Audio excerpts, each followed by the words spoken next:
Hello everyone. ಈ ವಿಡಿಯೋದಲ್ಲಿ ನಾನು ಇವತ್ತು ಕೆ ಎಮ್ ಸುರೇಶ್ ಸರ್ ಮ್ಯಾಗ್ಝಿನಿಂದ ಸ್ಪರ್ಧಾ ವಿಜೇತ ಮ್ಯಾಗ್ಝಿನಿಂದ top 65 questions current affairs question ತೊಗೊಂಡಿದ್ದೀನಿ ಏಪ್ರಿಲ್ ತಿಂಗಳಿಂದ. ಸೊ 2021 ಏಪ್ರಿಲ್ ತಿಂಗಳ ಮ್ಯಾಗ್ಝಿನಿಂದ ಟಾಪ್ 65 ಕ್ವಶನ್ಸ್. ಯಾವುದೇ ಎಕ್ಸಾಮ್ ಬರೀಬೇಕಂದ್ರೆ ತುಂಬಾ ಇಂಪಾರ್ಟೆಂಟ್ ಅದಾವೆ ಇವು questions. So without delay let's get started. First question, ಬಾಂಗ್ಲಾದೇಶದ ಗೆಸ್ಟ್ ಆಫ್ ಆನರ್ ಗೌರವ ಪಡೆದವರು ಯಾರು? ಸೊ ರೀಸೆಂಟಾಗಿ ನಿಮ್ಗೆ ಗೊತ್ತೈತಿ, ಬಾಂಗ್ಲಾದೇಶ ತನ್ನ 50ನೇ ಸ್ವಾತಂತ್ರ್ಯೋತ್ಸವ ಆಚರಿಸ್ಕೊಂತು. ಸೊ ಇದ್ರಾಗ ಅವರು ಗೆಸ್ಟ್ ಆಫ್ ಆನರ್ ಆಗಿ ಮೋದಿ ಕರೆದಿದ್ರು. ಸೊ ಹಂಗಾಗಿ ಇದು ಅವಾರ್ಡ್ ಯಾರಿಗೆ ಕೊಟ್ಟಿದ್ರು? ಮೋದಿ, ಹರ್ಷವರ್ಧನ್. ಆಪ್ಷನ್ಸ್ ನೋಡಿರಿ: ರಮೇಶ್ ಪೋಖ್ರಿಯಾಲ್, ನಿರ್ಮಲಾ ಸೀತಾರಾಮನ್. ಡೆಫಿನೆಟ್ಲಿ ಮೋದಿ, ಯಾಕಂದ್ರೆ ಅವರು ಮೋದಿಗೆ ವೆಲ್ಕಮ್ ಮಾಡಿದರು ಗೆಸ್ಟ್ ಆಫ್ ಆನರ್ ಆಗಿ. ನಿಮಗೆ ಎಲ್ಲ ಗೊತ್ತೇ ಐತಿ, ಪಾಕಿಸ್ತಾನದಿಂದ ಸ್ವಾತಂತ್ರ್ಯ ಪಡಿಬೇಕಂದ್ರೆ ಬಾಂಗ್ಲಾದೇಶ, ಅದರ ಭಾರತ ಕಾಂಟ್ರಿಬ್ಯೂಷನ್ ಏನೈತಿ ಅಂಥೇಳಿ. ಸೊ 9 ತಿಂಗಳು ಯುದ್ಧ ಮಾಡಿ, ಗೆರಿಲ್ಲಾ ಟ್ಯಾಕ್ಟಿಕ್ಸ್ ಎಲ್ಲ ಯೂಸ್ ಮಾಡಿ ಫೈನಲಿ 1971 ಡಿಸೆಂಬರ್ 16 1971 ಡಿಸೆಂಬರ್ 16 ಬಾಂಗ್ಲಾದೇಶ ಏನು ಮಾಡ್ತು, ವಿಮೋಚನೆ ಆಗಿಬಿಡ್ತು ಪಾಕಿಸ್ತಾನದಿಂದ. ಸೊ ಫಸ್ಟ್ ಕ್ವಶನ್ ಆನ್ಸರ್ ಬಂದು ಮೋದಿ. ನೆಕ್ಸ್ಟ್ ಕ್ವಶನ್, 2020ನೇ ಸಾಲಿನ ಗಾಂಧಿ ಶಾಂತಿ ಪ್ರಶಸ್ತಿ ಯಾರಿಗೆ ಕೊಡಲಾಗಿದೆ? ಆಪ್ಷನ್ಸ್: ಮುಜಿಬುರ್ ರೆಹಮಾನ್, ಸುಲ್ತಾನ್ ಸೈದ್ ಅಲ್ Said, Narendra Modi, Benjamin Netanyahu. Benjamin Netanyahu Israel president, ಇವರು ಇಸ್ರೇಲ್ ಪ್ರೈಮ್ ಮಿನಿಸ್ಟರ್. 2020ನೇ ಸಾಲಿನ ಗಾಂಧಿ ಶಾಂತಿ ಪ್ರಶಸ್ತಿ ಯಾರಿಗೆ ಕೊಡಲಾಗಿದೆ? ಸೊ ಆನ್ಸರ್ ಬಂದು ಶೇಖ್ ಮುಜಿಬುರ್ ರೆಹಮಾನ್. ಯಾರು ಇವರು ಶೇಖ್ ಮುಜಿಬುರ್ ರೆಹಮಾನು? ಇವರು ಬಾಂಗ್ಲಾದೇಶದ ಪ್ರಥಮ ರಾಷ್ಟ್ರಪತಿ ಶೇಖ್ ಮುಜಿಬುರ್ ರೆಹಮಾನ್. ಸೊ ಪ್ರಸ್ತುತ ರಾಷ್ಟ್ರಪತಿ ಆದಂತಹ ಶೇಖ್ ಹಸೀನಾ ಶೇಖ್ ಮುಜಿಬುರ್ ರೆಹಮಾನ್ ಅವರ ಮಗಳು. ಸೊ ಇವರಿಗೆ 2020 ಗಾಂಧಿ ಪೀಸ್ ಪ್ರೈಸ್ ಕೊಡಲಾಗಿದೆ. ಮತ್ತು ಇವರು ಯಾರು? ಸುಲ್ತಾನ್ ಸೈದ್ ಅಲ್ ಸೈದ್ ಅಂತ. ಸುಲ್ತಾನ್ ಸೈದ್ ಅಲ್ ಸೈದ್ ಇವರಿಗೆ 2019 ಗಾಂಧಿ ಶಾಂತಿ ಪ್ರಶಸ್ತಿ ಕೊಟ್ಟರು. ಇದು ಗಾಂಧಿ ಶಾಂತಿ ಪ್ರಶಸ್ತಿ ಯಾರು ಕೊಡ್ತಾರೆ, ಯಾಕೆ ಕೊಡ್ತಾರೆ? ಗಾಂಧಿ ಶಾಂತಿ ಪ್ರಶಸ್ತಿ ಗೌರ್ಮೆಂಟ್ ಆಫ್ ಇಂಡಿಯಾ ಕೊಡ್ತಾರೆ ರೀ. ಯಾಕೆ ಕೊಡ್ತದ? ಗಾಂಧಿ ಮಾರ್ಗಗಳು ಯೂಸ್ ಮಾಡ್ಕೊಂಡು, ಗಾಂಧಿ ಮಾರ್ಗ ಅಂದರೆ ನಿಮ್ಮ ತಲೆಗೆ ಬರೋದೇ ನಾನ್ ವೈಲೆನ್ಸ್, ಅಹಿಂಸಾ. ಸೊ ಅಹಿಂಸಾ ತತ್ವಗಳು ಫಾಲೋ ಮಾಡಿಕೊಂಡು ಯಾರು ಶಾಂತಿ, ಯಾವುದೇ ಎರಡು ದೇಶಗಳ ಮಧ್ಯೆ ಶಾಂತಿ ಕ್ರಿಯೇಟ್ ಮಾಡೋಕ್ಕೆ ಯಾರು ಕಾಂಟ್ರಿಬ್ಯೂಷನ್ ಮಾಡಿರ್ತಾರೋ ಅವರಿಗೆ ಈ ಅವಾರ್ಡ್ ಕೊಟ್ಟಿರ್ತಾರೆ. ಸೊ ಈ ಸರ್ತಿ 2020 ಯಾರಿಗೆ ಕೊಟ್ಟಾರ? ಶೇಖ್ ಮುಜಿಬುರ್ ರೆಹಮಾನ್. ಶೇಖ್ ಮುಜಿಬುರ್ ರೆಹಮಾನ್ ಅವರಿಗೆ ಕೊಟ್ಟರೆ. Okay, so next question move ಆಗೋಣ. ಸೊ ರೀಸೆಂಟಾಗಿ ಭಾರತದ 48ನೇ ಮುಖ್ಯ ನ್ಯಾಯಮೂರ್ತಿಗಳಾಗಿ ಆಯ್ಕೆಯಾದರು. ಅವ್ರು ಯಾರು? Options: N V Ramanan, Sharad Bobde, Ranjan Gogoi, E S Venkataramiah. ನೋಡಿರಿ, ಇದು 48ನೇ, ಇದು ಭಾಳ ಇಂಪಾರ್ಟೆಂಟ್. ಯಾಕಂದರೆ ಎಕ್ಸಾಮ್ದಾಗ ಹಿಂಗೆ ಕೇಳ್ತಾರೆ ಡೈರೆಕ್ಟ್, 47ನೇದು ಅದಾರ, 48ನೇದು ಅದಾರ ಅಂಥೇಳಿ. ಸೊ 48ನೇ ಮುಖ್ಯ ನ್ಯಾಯಮೂರ್ತಿಗಳಾಗಿ ಚೀಫ್ ಜಸ್ಟಿಸ್ ಆಫ್ ಇಂಡಿಯಾ ಆಗಿ ಯಾರು ಅಪಾಯಿಂಟ್ ಆದರು? ಅವರು N V Ramanan. Sharad Bobde present chief justice of India ಅದಾರ. ಇವ್ರು ಇನ್ನೂ ಅಪಾಯಿಂಟ್ ಆಗಿಲ್ಲ. ಇವರು ಏಪ್ರಿಲ್ದಾಗ ಲಾಸ್ಟ್ ವೀಕ್ದಾಗ ಅಧಿಕಾರ ಸ್ವೀಕಾರ ಮಾಡ್ತಾರೆ. ಸೊ ಇವಾಗ ಪ್ರೆಸೆಂಟ್ ಇರೋರು ಶರದ್ ಅರವಿಂದ್ ಬೊಬ್ಡೆ, ಅವ್ರು 47ನೇದವರು. ಸೊ ಎನ್ ವಿ ರಮಣನ್ 48ನೇದವರು. ಆಮೇಲೆ ರಂಜನ್ ಗೊಗೊಯ್ ಗೊತ್ತೈತೆ ನಿಮ್ಗೆ, 46ನೇ ಚೀಫ್ ಜಸ್ಟಿಸ್ ಆಫ್ ಇಂಡಿಯಾ ಇವರು. ಆಮೇಲೆ ಈ ಆಪ್ಷನ್ ಯಾಕೆ ತೊಗೊಂಡೆ ನಾನು, ಇ ಎಸ್ ವೆಂಕಟರಾಮಯ್ಯ ಅಂದ್ರೆ ಇವರು ಕರ್ನಾಟಕದಿಂದ chief justice Bharat chief justice ಆದಂತಹ ಪ್ರಥಮ ವ್ಯಕ್ತಿ. ಭಾರತದ ಚೀಫ್ ಜಸ್ಟಿಸ್ ಆದಂತಹ ವ್ಯಕ್ತಿ ಅವ್ರು ಕರ್ನಾಟಕದಿಂದ ಇದ್ದರು. ಇದು ಕ್ವಶನ್ ಒಂದ್ಸತಿ ಪ್ರಿವಿಯಸ್ ಇಯರ್ದಾಗ ಕೇಳಿರಿ. ಏನಂತ? ಯಾವ ಕರ್ನಾಟಕದ ವ್ಯಕ್ತಿ ಭಾರತದ ಚೀಫ್ ಜಸ್ಟಿಸ್ ಆಗಿದ್ದರು ಫಸ್ಟ್ ಟೈಮ್ ಅಂದರೆ ಇ ಎಸ್ ವೆಂಕಟರಾಮಯ್ಯ. ಸೊ ಇದು ನೆನಪಿಡಲೇಬೇಕು ನೀವು, ಭಾಳ ಇಂಪಾರ್ಟೆಂಟ್ ಕ್ವಶನ್ ಇದು. ಸೊ ಪ್ರೆಸೆಂಟ್ ಹೈಕೋರ್ಟ್ಸ್ ಎಷ್ಟು ಅದಾವೆ ರೀ? 25ನೇದೆಲ್ಲ ಆಯಿತು ಆಂಧ್ರ ಪ್ರದೇಶ್. ಇದೊಂದು ಕೂಡ ನೀವು ನೆನಪಿಡಬೇಕು. ಸೊ ನೆಕ್ಸ್ಟ್ ಕ್ವಶನ್ ಮೂವ್ ಆಗೋಣ. ಫೋರ್ತ್ ಕ್ವಶನ್, 67ನೇ ರಾಷ್ಟ್ರೀಯ ಚಲನಚಿತ್ರ ಪ್ರಶಸ್ತಿಯ ಅತ್ಯುತ್ತಮ ನಟ ಯಾರು? ಆಪ್ಷನ್ಸ್: ಧನುಷ್, ತಮಿಳಿನ ನಟ Salman Khan, Shahrukh Khan, Aamir Khan. So 67th national film festival award ಹೋಗಿದ್ದು ಇಬ್ಬರಿಗೆ ಹೋಗೈತಿದೆ. ಆ್ಯಕ್ಚುಲಿ ನಾನು ಇನ್ನೊಬ್ಬರು ಆಪ್ಷನ್ದಾಗ ತೊಗೊಂಡಿಲ್ಲ ಅವ್ರ ಹೆಸರು. ಸೊ ಅವ್ರು ಯಾರು ಅಂದ್ರೆ ಧನುಷು ಮತ್ತು ಹಿಂದಿ ಚಿತ್ರರಂಗದ ಮನೋಜ್ ಬಾಜ್ಪೇಯಿ.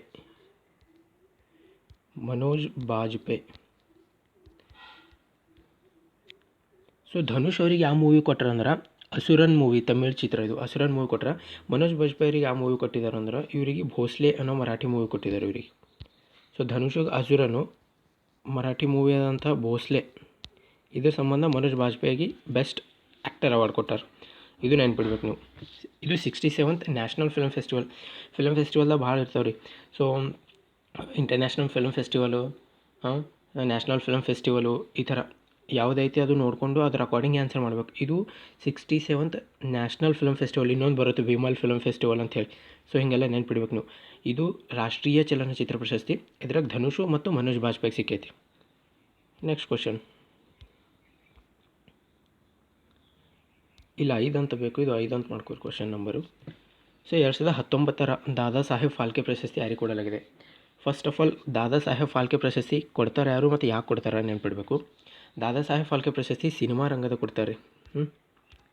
ಸಿನಿಮಾ ರಂಗದ ವರ್ಕ್ ಮಾಡಿದ ಕಡೆಯಿಂದ ಕೊಡ್ತಾರೆ. ಇದು ದಾದಾ ಸಾಹೇಬ್ ಫಾಲ್ಕೆ ಪ್ರಶಸ್ತಿ ಯಾರು ಕೊಡ್ತಾರೆ? Government of India. ಸೊ ಈ ಸರ್ತಿ ಯಾರಿಗೆ ಕೊಟ್ಟರೆ 19ರದು? ವಿ ಕೆ ಮೂರ್ತಿ, ರಜನಿಕಾಂತ್, ಶಾರುಖ್ ಖಾನ್, ಅಮಿತಾಬ್ ಬಚ್ಚನ್. ಅಮಿತಾಬ್ ಬಚ್ಚನ್ಗೆ 2019 ಕೊಟ್ಟಿರಿ, 2018 ಕೊಟ್ಟಿರು. ಈ ಸರ್ತಿ ಯಾರಿಗೆ ಕೊಟ್ಟರೆ? ರಜನಿಕಾಂತ್. ಆಪ್ಷನ್ ಬಿ, ರಜನಿಕಾಂತ್ ಅವ್ರಿಗೆ ಕೊಟ್ಟರೆ. ತಮಿಳಿನ ಖ್ಯಾತ ನಟ. ಇವರು ಬೇರೆ ಬೇರೆ ಲ್ಯಾಂಗ್ವೇಜ್ ಮೂವಿಗಳದಾಗೂ ಮಾಡಿದ್ದಾರೆ. ಬಟ್ ರಜನಿಕಾಂತ್ ಅವರಿಗೆ 2019 ದಾದಾ ಸಾಹೇಬ್ ಫಾಲ್ಕೆ ಪ್ರಶಸ್ತಿ ಕೊಟ್ಟಾರೆ. ಇದು ಸುಮ್ಮನೆ 1-2 ಮೂವಿ ಮಾಡಿ ಒಂದು ಭಾಳ ಹಿಟ್ ಆಯಿತು, ಇನ್ನೊಂದು ಫ್ಲಾಪ್ ಆಯಿತು ಅಂದ್ರೆ ಅಂಥ ಮೂವಿಗೆಲ್ಲ ಕೊಡಲ್ಲ. ಲೈಫ್ ಟೈಮ್ ಅಚೀವ್ಮೆಂಟ್ ನೋಡ್ತಾರೆ. ಇವ್ರು ಜೀವಮಾನದಲ್ಲಿ ಎಷ್ಟು ಸಾಧನೆ ಮಾಡಿದ್ದಾರೆ ಅದನ್ನು ಚೆಕ್ ಮಾಡಿ ರಜನಿಕಾಂತ್ ಅವ್ರಿಗೆ ನೀಡಲಾಗಿದೆ. ವಿ ಕೆ ಮೂರ್ತಿ ಯಾಕೆ ತೊಗೊಂಡಂದ್ರೆ ದಾದಾ ಸಾಹೇಬ್ ಫಾಲ್ಕೆ ಅವಾರ್ಡು ಕರ್ನಾಟಕದ ಇಬ್ಬರು ವ್ಯಕ್ತಿಗಳಿಗೆ ಕೊಟ್ಟರು, ಇಬ್ಬರು ಆ್ಯಕ್ಟರ್ಗಳಿಗೆ ಕೊಟ್ಟರು. ಒಂದು ಡಾಕ್ಟರ್ ರಾಜ್ಕುಮಾರು. ಇವ್ರಿಗೆ ಯಾವಾಗ ಕೊಟ್ಟಿದ್ರು? 1995. ಇನ್ನೊಂದು ವಿ ಕೆ ಮೂರ್ತಿ. ಇವರಿಬ್ಬರೇ ಕನ್ನಡದ ವ್ಯಕ್ತಿಗಳು, ಅವರಿಗೆ ದಾದಾ ಸಾಹೇಬ್ ಫಾಲ್ಕೆ ಅವಾರ್ಡ್ ಬಂದಿತ್ತು. ಒಂದು ರಾಜ್ಕುಮಾರ್ 1995ದಾಗ, ಇನ್ನೊಂದು ವಿ ಕೆ ಮೂರ್ತಿ ಏನು ಇಯರ್ ನೆನಪಿಡಬೇಕಾಗಿಲ್ಲ, 2008 ಇರ್ಬೋದು, ನಂಗೆ ಅಷ್ಟೊಂದು ನೆನಪಿಲ್ಲ. ವಿ ಕೆ ಮೂರ್ತಿಯವರು 2008ದಾಗ ಕೊಟ್ಟಿದ್ದರು. ಸೊ ಅಮಿತಾಬ್ ಬಚ್ಚನ್ ಆಗಿ ತೊಗೊಂಡು ನಾನು ಹೇಳ್ದಲ್ಲ, ಅಮಿತಾಬ್ ಬಚ್ಚನ್ ಅವರಿಗೆ 2018ದಾಗ ದಾದಾ ಸಾಹೇಬ್ ಫಾಲ್ಕೆ ಅವಾರ್ಡ್ ಬಂದಿತ್ತು. ಸೊ ಇದ್ರದ್ದು ಪ್ರೈಸ್ ಮನಿ ಎಷ್ಟೈತೆ ರೀ? ಪ್ರೈಸ್ ಮನಿ ಒಂದು 10 ಲಕ್ಷ ರೂಪಾಯಿ. ಇದು ನೆನಪಿಡ್ಬೇಕು ನೀವು. ಯಾವಾಗ ಕೊಡೋಕ್ಕೆ ಶುರು ಮಾಡಿದಿರೋದು? 1969. ಫಸ್ಟ್ ಯಾರಿಗೆ ಕೊಟ್ಟಿದ್ರು? ದೇವಿಕಾ ರಾಣಿ ಕೊಟ್ಟಿದ್ರು ಫಸ್ಟ್. ಇವೆಲ್ಲ ನೆನ್ಪಿಡ್ಬೇಕು ನೀವು. ಒಂದು ಕ್ವಶನ್ ಬಂತಂದ್ರೆ ಹಿಂಗೆ ಒಂದು ಕ್ವಶನಿಗೆ ಇನ್ನೊಂದು ಕ್ವಶನಲ್ಲಿ ಲಿಂಕ್ ಮಾಡ್ಕೊಂಡು ಹೋಗಬೇಕು. ಆವಾಗ ನಿಮಗೆ ರಿವೈಸ್ ಮಾಡೋಕ್ಕೆ ಭಾಳ ಈಸಿ ಆಗಿಬಿಡ್ತದೆ ಇದು. Next question, 6th question.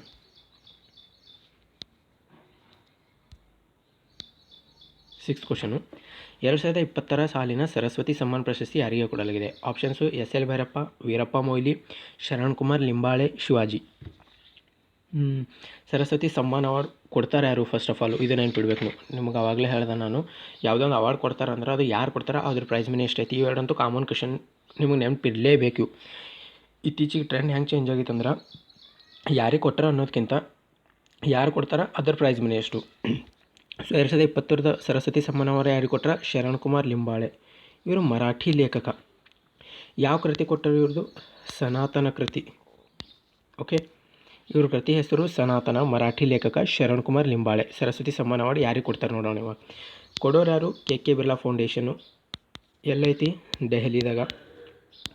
ಯಾರಿಗೆ ಕೊಡ್ತಾರೆ? ಸಾಹಿತ್ಯದಾಗ ಯಾರು ವರ್ಕ್ ಮಾಡಿರ್ತಾರೆ, ಸಾಹಿತ್ಯದ ಕಾಂಟ್ರಿಬ್ಯೂಷನ್ ಯಾರು ಮಾಡಿರ್ತಾರೆ ಅವರಿಗೆ ಇದು ಅವಾರ್ಡ್ ಕೊಡ್ತಾರೆ. KK ಬಿರ್ಲಾ ಫೌಂಡೇಶನ್ ಕೊಡ್ತಾರೆ, ಸಾಹಿತ್ಯದಾಗ ವರ್ಕ್ ಮಾಡಿ ಸಂಬಂಧ ಕೊಡ್ತಾರೆ. ಪ್ರೈಸ್ ಮನಿ ಎಷ್ಟು? 15 ಲಕ್ಷ ರೂಪಾಯಿ. ಯಾವ ಭಾಷೆದಾಗ ಬರೆದ್ರೆ ಕೊಡ್ತಾರೆ ರೀ? ಸಂವಿಧಾನದ 8th ಶೆಡ್ಯೂಲ್ದಾಗಿರೋಂತಹ 22 ಲ್ಯಾಂಗ್ವೇಜ್ದಾಗ ಯಾರು ಗಣನೀಯ ಕೆಲಸ ಮಾಡಿರ್ತಾರೆ ಸಾಹಿತ್ಯದಾಗ ಅವ್ರಿಗೆ ಕೊಡ್ತಾರೆ. Okay, next question, 7th question.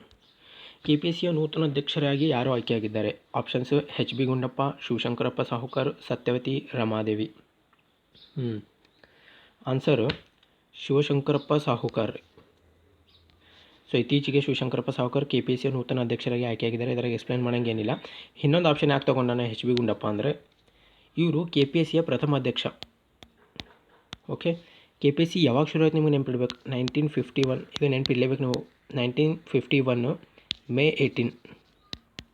ಇದೊಂದು ಸರ್ತಿ ಎಕ್ಸಾಮ್ದಾಗ ಕೇಳ್ಯಾರಿ, ಪ್ರೀವಿಯಸ್ ಇಯರ್ ಕ್ವಶನ್ ಇದು. ಹಾಗಾಗಿ ಇದು ನೆನಪಿಡ್ಲೇಬೇಕು ನೀವು. ಮತ್ತು ರಮಾದೇವಿ ಯಾಕೆ ತೊಗೊಂಡಾನ ಆಪ್ಷನ್?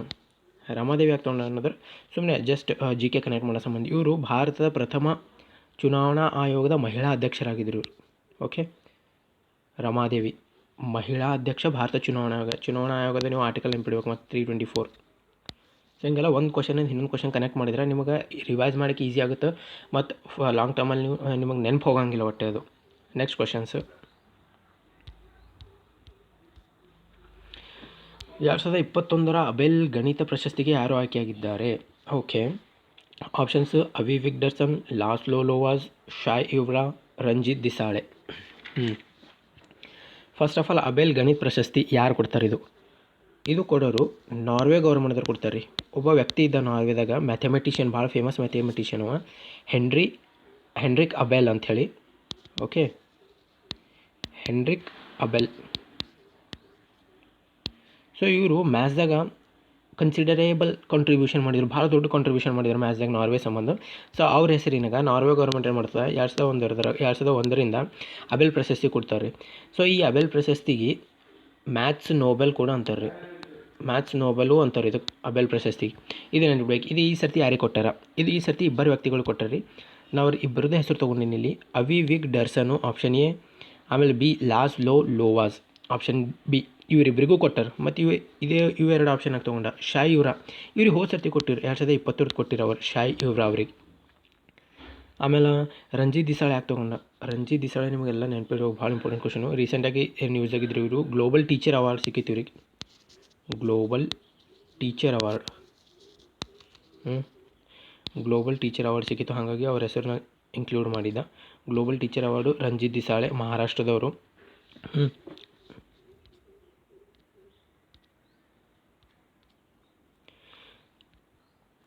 ಸೊ ರೀಸೆಂಟಾಗಿ ಒಂದು ಕ್ವಶನ್ ಕೇಳಿದರು, ಗ್ಲೋಬಲ್ ಟೀಚರ್ ಅವಾರ್ಡ್ ಯಾರು ಕೊಡ್ತಾರೆ? ನಾನು ಹೇಳಿದ್ದೇನಲ್ಲ ನಿಮಗೆಲ್ಲ, ಅವಾರ್ಡ್ ಯಾರಿಗೆ ಕೊಟ್ಟಿದ್ದಾರೆ ಅನ್ನೋಕ್ಕಿಂತ ಯಾರು ಕೊಡ್ತಾ ಇದ್ದಾರೆ ಅಂತ ಅನ್ನೋ ಕ್ವಶನ್ಸ್ ಕಾಮನ್ ಆಗಿದ್ದಾವೆ ಇವತ್ತಿನ ಎಕ್ಸಾಮಲ್ಲಿ. ಸೊ ವಾರ್ಕಿ ಫೌಂಡೇಶನ್ ಅವರು ಗ್ಲೋಬಲ್ ಟೀಚರ್ ಅವ್ರು ಕೊಟ್ಟಿದ್ದರು, ಅದು ರಂಜಿತ್ ದಿಸಾಳೆಗೆ. ಸೊ ನಮ್ಮ ಕ್ವಶನ್ ಆನ್ಸರು ಅವಿ ವಿಗ್ಡರ್ಸನು, ಲಾಸ್ಲೋ ಲೋವಾಸ್. ನೀವು ಇದಕ್ಕೆ ಹೆಂಗೆ ನೆನಪಿಗೆ ಅಂದರೆ ವಿಗ್ ಅಂದರೆ ನಿಮಗೆಲ್ಲ ಗೊತ್ತೈತಲ್ಲ, ತಲೆಗೆ ಹಾಕೊಳ್ಳೋ ವಿಗ್. ವಿಗ್ ತೊಗೊಂಡಬಾ ಅಂದಂಗೆ. ಒಂದರ ಹೆಸರಾಗ ವಿಗ್ ಐತಿ, ಇಲ್ಲಿ ನೋಡ್ಬೇಕು ನೀವು, ವಿಗ್ ಫಸ್ಟ್ ಹೆಸರಾಗೈತಿ. ಅಂದ್ರೆ ತೊಗೊಂಡಬಾ ಅಂದಂಗೆ, ಇನ್ನೊಂದು ಹೆಸರದಾಗ ಐತಿ. ಸೊ ಈ ಥರ ಯಾವುದೇ ಟ್ರಿಕ್ ಮಾಡಬೇಕು. ಫೈನಲಿ ನಿಮ್ದು ಇಂಟೆನ್ಷನ್ ಏನು ರೀ, ನೆನಪಿಡ್ಬೇಕು ಅಷ್ಟೇ, ಹೆಂಗಾದರೂ ಮಾಡಿ. ಸೊ ವಿಗ್. Next question. 2021 ವಿಶ್ವ ಸಂತೋಷ ಸೂಚ್ಯಂಕದಲ್ಲಿ ಭಾರತದ ಸ್ಥಾನ.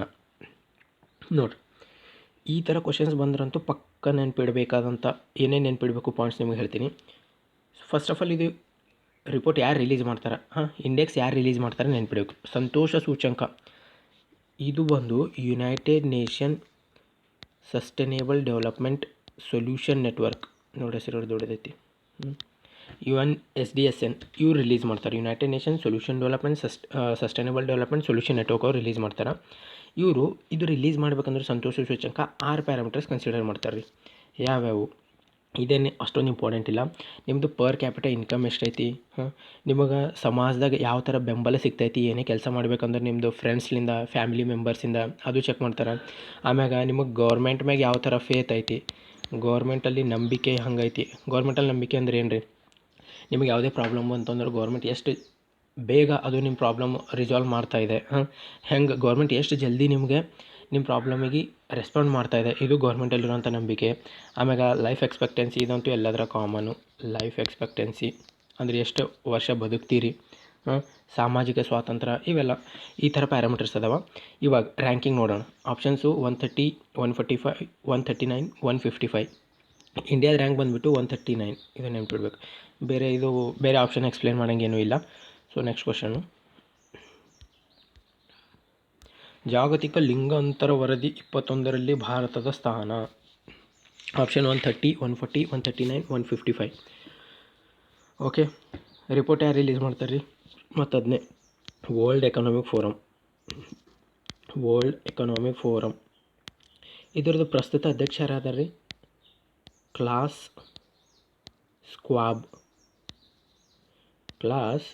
ಸ್ಕ್ವಾಬ್ ಅಂಥೇಳಿ. ಇದು ಭಾಳ ಇಂಪಾರ್ಟೆಂಟ್ ಐತೆ, ನೆನ್ಪಿಡ್ರಿ. ಇದು ವರ್ಲ್ಡ್ ಎಕನಾಮಿಕ್ ಫೋರಮ್ ರಿಲೀಸ್ ಮಾಡ್ತದೆ, ಅಧ್ಯಕ್ಷರು ಕ್ಲಾಸ್ ಸ್ಕ್ವಾಬ್. ಸೊ ಇವಾಗ ಇದ್ರದ್ದು ರ್ಯಾಂಕಿಂಗ್ ಏನೈತಿ ಇಂಡಿಯಾದು ಗ್ಲೋಬಲ್ ಜನರಲ್ ಗ್ಯಾಪ್ದಾಗ 148th ranking. Option B is the right answer, 148th option. So ಇದ್ರಾಗ ಯಾವ್ಯಾವ ಪ್ಯಾರಾಮೀಟರ್ಸ್ ಕನ್ಸಿಡರ್ ಮಾಡ್ತಾರೆ ಬೇಕಾಗಿಲ್ಲ, ಅದು ಅಷ್ಟೊಂದು ಇಂಪಾರ್ಟೆಂಟ್ ಇಲ್ಲ. ಮತ್ತು ಇನ್ನು ವರ್ಲ್ಡ್ ಎಕನಾಮಿಕ್ ಫೋರಮ್ದು ಇನ್ನೊಂದು 2-3 ರಿಪೋರ್ಟ್ ರಿಲೀಸ್ ಮಾಡ್ತೀವಿ, ಭಾಳ ಇಂಪಾರ್ಟೆಂಟ್. ಒಂದು ಗ್ಲೋಬಲ್ ಜನರಲ್ ಗ್ಯಾಪು, ಇವಾಗ ಮ್ಯಾಗ ಹೇಳಿದೆ GGG. ಇನ್ನೊಂದು ಕಾಂಪಿಟೇಟಿವ್ನೆಸ್ ಇಂಡೆಕ್ಸ್ ರಿಲೀಸ್ ಮಾಡ್ತದೆ. ಮತ್ತು IT ಇಂಡೆಕ್ಸ್, ಟೂರಿಸಮ್ದು ಇದನ್ನೇ ಮಾಡ್ತದೆ ಅನ್ನಿಸ್ತಂಗೆ, ಅಷ್ಟೊಂದು ಎಕ್ಸಾಕ್ಟಾಗಿ ಗೊತ್ತಿಲ್ಲ, ಬಟ್ ಟೂರಿಸಮ್ ಇಂಡೆಕ್ಸು ಇದನ್ನೇ ರಿಲೀಸ್ ಮಾಡ್ತದೆ ಅನ್ನಿಸ್ತದೆ. ಒಂದು ಸರ್ತಿ ಕ್ರಾಸ್ ಚೆಕ್ ಮಾಡಿರಿ ಇದೊಂದು. ಸೊ ಈ ಥರ world economic forum, IMF, world bank ಇವೆಲ್ಲ ರಿಲೀಸ್ ಮಾಡೋಂಥ ರಿಪೋರ್ಟ್ ನಿಮಗೆ ನೆನಪಿಡಲೇಬೇಕು. ನೆಕ್ಸ್ಟ್ ಕ್ವಶನ್ನು, 2021 ಆರ್ಥಿಕ ಸ್ವಾತಂತ್ರ್ಯ ಸೂಚ್ಯಂಕ ವರದಿಯಲ್ಲಿ ಭಾರತದ ಸ್ಥಾನ. Again same type of question.